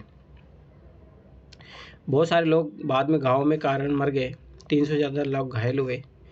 1000 से ज़्यादा को कोरापुट्टू जिले की जेल में डाल दिया गया। कहीं को गोली मार दी गई, कहीं फांसी लटका दिया गया। वीर लखन नायक अंग्रेजों की अवहेलना करते एक विख्यात जनजाति नेता को भी फांसी पर लटका दिया गया। बाजी हमें बताते हैं कि लखन नायक अपनी फांसी के बारे में चिंतित नहीं थे, बल्कि उन्हें केवल इस बात का दुख था कि वे स्वतंत्रता का प्रभात नहीं देख पाएंगे। बाजी मोहम्मद ने राष्ट्रीय संघर्ष में शामिल होने के लिए 20,000 लोगों को लामबंद किया। उन्होंने कई बार सत्याग्रह किया। उन्होंने दूसरे विश्व युद्ध के खिलाफ विरोध और भारत छोड़ो आंदोलन में हिस्सा लिया तथा कई बार लंबे समय तक जेल में रहे। प्रांतीय संहिता मतलब क्या होता है? संघ के भीतर रहते हुए प्रांतों की तुलनात्मक रूप से स्वतंत्र निर्णय लेने की क्षमता। भारत छोड़ो आंदोलन इसलिए यूपीएससी 2021 से डायरेक्ट क्वेश्चन। प्रदर्शनकारी हर जगह पुलिस से लोहा ले रहे थे। हजारों लोग गिरफ्तार हुए, हजारों से ज़्यादा लोग मारे गए और असंख्य लोग घायल हुए। यूपीएससी 2022 का क्वेश्चन। सर, जैसे जलियांवाला बाग हत्याकांड में हुआ था ना जनसंहार, तो उसी तरह एक गुजरात में भी हुआ था, वो कुछ दिन पहले चर्चा में रहा है। ज़्यादा ट्राई करोगे जो एनसीईआरटी में जो दिया है, ऐसे तो बहुत सारी घटनाएं निकलती रहती है। ज़्यादा तो ये ट्राई करोगे जो एनसीईआरटी में दिया है वो ज़्यादा इम्पोर्टेंट है। ऐसे तो देखो ना, यहाँ पे अपन ये पढ़ रहे हैं, पर यूपीएससी इसका कभी क्वेश्चन पूछेगी वीर लखन नायक का? No, never. ऐसे बहुत सारे हैं, बस ये रिप्रेजेंट कर रहे हैं और कुछ नहीं। उसका मैगजीन में छपा था उसका, गुजरात वाले का, इसलिए मुझे लगा। नो, बोस और आए ने, ठीक है, सुभाष चंद्र बोस। अब बात है ना, आप लोग ये तो समझते हो नहीं भाई, वो एक आध क्वेश्चन के लिए आप 10 चीज़ों 100 चीज़ें पढ़ो तो मूर्खता है ना। ज़्यादा इंपॉर्टेंट इधर है, ये गलत नहीं होनी चाहिए। अब देखो सुभाष चंद्र बोस के बारे में यूपीएससी ने कितनी बार क्वेश्चन पूछा है। समाजवादी विचार रखने वाले आमूल परिवर्तनवादी राष्ट्रवादी सुभाष चंद्र बोस अहिंसा के गांधीवादी आदर्श में विश्वास नहीं रखते थे। हालांकि राष्ट्रपिता के रूप में गांधी जी सम्मान करते थे। जनवरी 1941 में उन्होंने बिना किसी को बताए कलकत्ता छोड़ दिया और जर्मनी के रास्ते होते हुए सिंगापुर पहुंच गए। भारत को अंग्रेजों के नियंत्रण से मुक्त कराने के लिए उन्होंने वहां आज़ाद हिंद फौज, इंडियन नेशनल आर्मी का गठन किया। 1944 में आज़ाद हिंद फौज ने इम्फाल और कोहिमा की ओर भारत में प्रवेश करने का प्रयास किया, परंतु यह अभियान सफल नहीं हो पाया। आईएनए सदस्यों को कैद कर लिया गया, उन्हें पर मुकदमे चलाए गए। देश के भर में तमाम तरह के लोगों ने आज़ाद हिंद फौज के सिपाही पर चलाए गए मुकदमों के खिलाफ चले संघर्षों में हिस्सा लिया। भारत छोड़ो उसके बाद महात्मा गांधी दूसरे विश्व युद्ध के बाद अंग्रेजों के खिलाफ आंदोलन का एक नया चरण शुरू किया। उन्होंने अंग्रेज चेतावनी दी कि फौरन भारत छोड़ दे। गांधी जी ने भारतीय जनता से आह्वान किया कि यह करो या मरो के सिद्धांत पर चलते हुए अंग्रेजों के विरुद्ध अहिंसक ढंग से संघर्ष करें। याद रखना, यही यूपीएससी का क्वेश्चन 2014 का 13/14 का, यार मैंने बोला था उस दिन भी। गांधी जी और अन्य नेताओं को फौरन जेल में डाल दिया गया। इसके बावजूद यह आंदोलन फैलता गया। किसान और युवा इस आंदोलन में बड़ी संख्या में शामिल हुए। विद्यार्थी अपनी पढ़ाई लिखाई छोड़कर आंदोलन में कूद पड़े। देश भर में संचार तथा राजसत्ता के प्रतीकों पर हमले हुए। बहुत सारे इलाकों में लोगों ने अपनी सरकार का गठन कर लिया।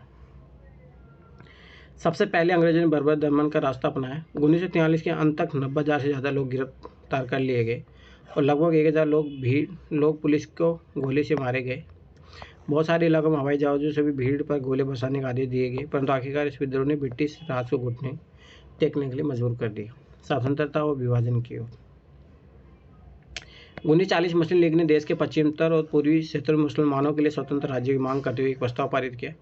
इस प्रस्ताव में विभाजन या पाकिस्तान का जिक्र नहीं था। मुस्लिम लीग ने उपमहाद्वीप के मुसलमानों के लिए स्वायत्त व्यवस्था की मांग क्यों की थी?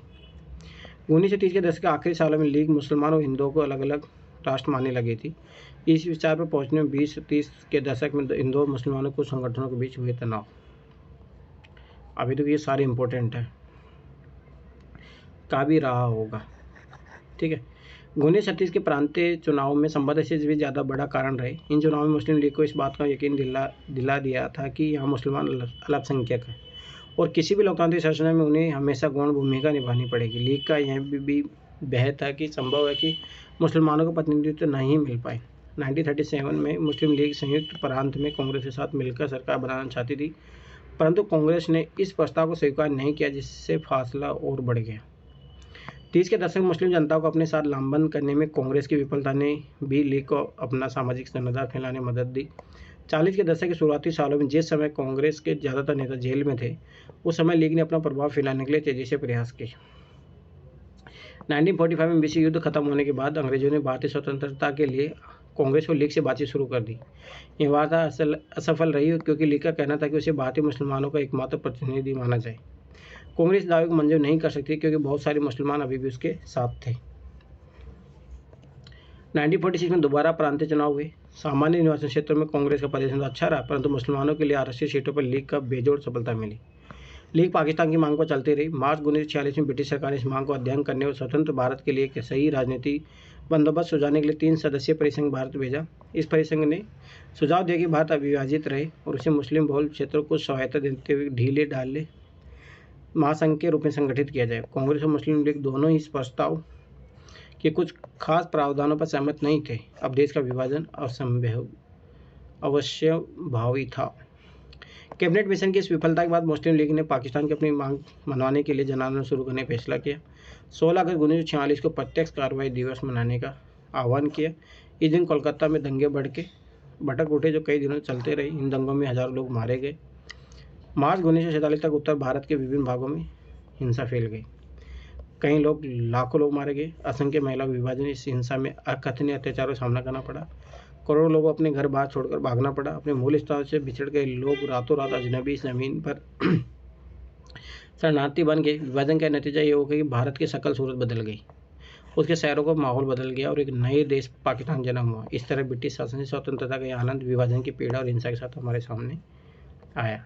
ठीक है, तो ये देख लेना। अब देखो मैं कुछ बता रहा हूँ, ये वो छोटा होता। हिंसागत पंजाब से लाए गए शरणार्थी आज से भोजन की तलाश में दिल्ली में इकट्ठा हो रहे हैं। ये कोई इंपॉर्टेंट नहीं है, पर ये इंपॉर्टेंट है। खान अब्दुल गफ्फार खान अब्दुल गफ्फार खान का उत्तर पश्चिमी सीमांत प्रांत के प्रमुख पश्तून नेताओं में से एक थे। इस चित्र में अपने सहयोगी के साथ बिहार में एक शांति यात्रा में हिस्सा ले रहे हैं। मार्च 1947। गफ्फार खान को बादशाह खान के नाम से भी जाना जाता है। वह खुदाई खिदमतकार संगठन के संस्थापक थे। याद रखना, बहुत इंपॉर्टेंट इन्फॉर्मेशन है। यह उनके प्रांतों के पठानों में लोकप्रिय शक्तिशाली अहिंसक आंदोलन था। बादशाह खान भारत विभाजन के सख्त खिलाफ थे। उन्होंने 1947 में स्पेशल मंजूरी देने के लिए कांग्रेस के अपने साथियों की भर्त्सना की थी। देखो, जवाहरलाल नेहरू कांग्रेस के बम्बई अधिवेशन में पहले महात्मा गांधी से बात कर रहे हैं। जुलाई 1946। गांधी जी के शिष्य कांग्रेस समाजवादी और अंतर्राष्ट्रीय राष्ट्रीयतावादी विचार रखने वाले नेहरू राष्ट्रीय आंदोलन तथा स्वतंत्र भारत के आर्थिक एवं राजनीतिक व्यवस्था के मुख्य शिल्पी में से थे। सामान्य निर्वाचन क्षेत्र ऐसे निर्वाचन क्षेत्र जहाँ किसी धार्मिक तथा अन्य संप्रदाय के लिए कोई आरक्षण नहीं था। अब ये इम्पोर्टेंट है, ये छोटा था अपना। देखो, मौलाना आज़ाद तथा कांग्रेस कार्यकारी समिति का अन्य सदस्य सेवाग्राम 1942। मौलाना आज़ाद का जन्म मक्का में हुआ था। उनके पिता बंगाली और माँ अरब मूल की थी। उन्हें बहुत सारी भाषाओं जानकर आज़ाद इस्लाम के विद्वान और वहादते दीन यानी सभी धर्मों की बुनियादी एकता के हिमायती थे। गांधीवादी आंदोलन में हमेशा सक्रिय रहने वाले और हिंदू मुस्लिम एकता के पक्के हिमायती थे, जिन्होंने जिन्ना के 2 राष्ट्रीय सिद्धांत का विरोध किया था। गांधी जिन्ना बातों से पहले गांधी जी के साथ बात करते चक्रवर्ती राजगोपालाचारी 1944। वेवद राष्ट्रवादी और दक्षिण में नमक सत्याग्रह का नेता सी राजगोपालाचारी 1946 में बनी अंतरिम सरकार के सदस्य और स्वतंत्र भारत के पहले भारतीय गवर्नर जनरल थे। याद रखना, उन्हें लोग राजा जी के नाम से जानते थे। सरदार वल्लभ भाई पटेल 1945 से 1947 के दौरान आज़ादी के लिए चलीवाटम से एक अहम भूमिका अदा की। पटेल नाडियाद गुजरात के एक गरीब किसान व्यवसायी परिवार से थे। 1918 के बाद स्वतंत्रता आंदोलन की अगली कतार में रहने वाले पटेल 1931 में कांग्रेस के अध्यक्ष भी रहे थे। महात्मा गांधी साथ मोहम्मद अली जिन्ना सितंबर 1944। 1920 तक हिंदू मुस्लिम एकता के समर्थन में सक्रिय रहे। जिन्ना ने लखनऊ समझौता कराने में एक अहम भूमिका निभाई थी। याद रखना 1916 वाला। 1934 के बाद उन्होंने मुस्लिम लीग को पुनर्जीवित किया और अंत में पाकिस्तान के स्थापना के सबसे मुख्य प्रवक्ताओं की कतार में जा पहुंचे। ठीक है, तो ये देखो मैं फिर बता रहा हूँ, लगभग 6 to 8 जो इम्पोर्टेंट थे उसमें बता दिया। 9-10 में कुछ चैप्टर है जो पढ़ेंगे अपन, कुछ ही चैप्टर, उसमें ज़्यादा टाइम नहीं लगेगा। आई थिंक 2 या मैक्सिमम 3 दिन में ख़त्म हो जाएगा, उससे ज़्यादा नहीं। 11 तो अपने को पढ़नी नहीं है। 12th का जो पार्ट 1 और पार्ट 2 है वो बहुत इंपॉर्टेंट है, वहीं से क्वेश्चन आएंगे एंशिएंट और मिडिवल के। तो ठीक है, पार्ट 3 है, ज़्यादा इंपॉर्टेंट नहीं है, कुछ ही चैप्टर देख पढ़ेंगे उसमें, पर ज़्यादा इंपॉर्टेंट नहीं है। फिर आर्ट एंड कल्चर की जो है, ठीक है, 11th और 12th दोनों पढ़ेंगे। और मेरा मानना है कि मोटा मोटा अगर हिस्ट्री में अगर 20 क्वेश्चन आ रहे हैं, 20 आ रहे हैं, 15 मान लो, तो 15 ये NCERT से लगभग मैं इसकी गारंटी दे रहा हूँ 8-9 क्वेश्चन कहीं नहीं जाएंगे। 8-9 के से ज़्यादा भी आ सकते हैं। पर मैं फिर बता रहा हूँ, अपने को इस एग्ज़ाम में भाई 50 क्वेश्चन ही सही करने। अगर अपन 8-9-10 क्वेश्चन सही कर लेंगे NCERT से पढ़े हुए, तो 5 क्वेश्चनों में तो मैं जो लॉजिक बता रहा हूँ उससे भी क्वेश्चन सोल्व हो जाएंगे। पर बात है कि 10 क्वेश्चन इंश्योर हो गए।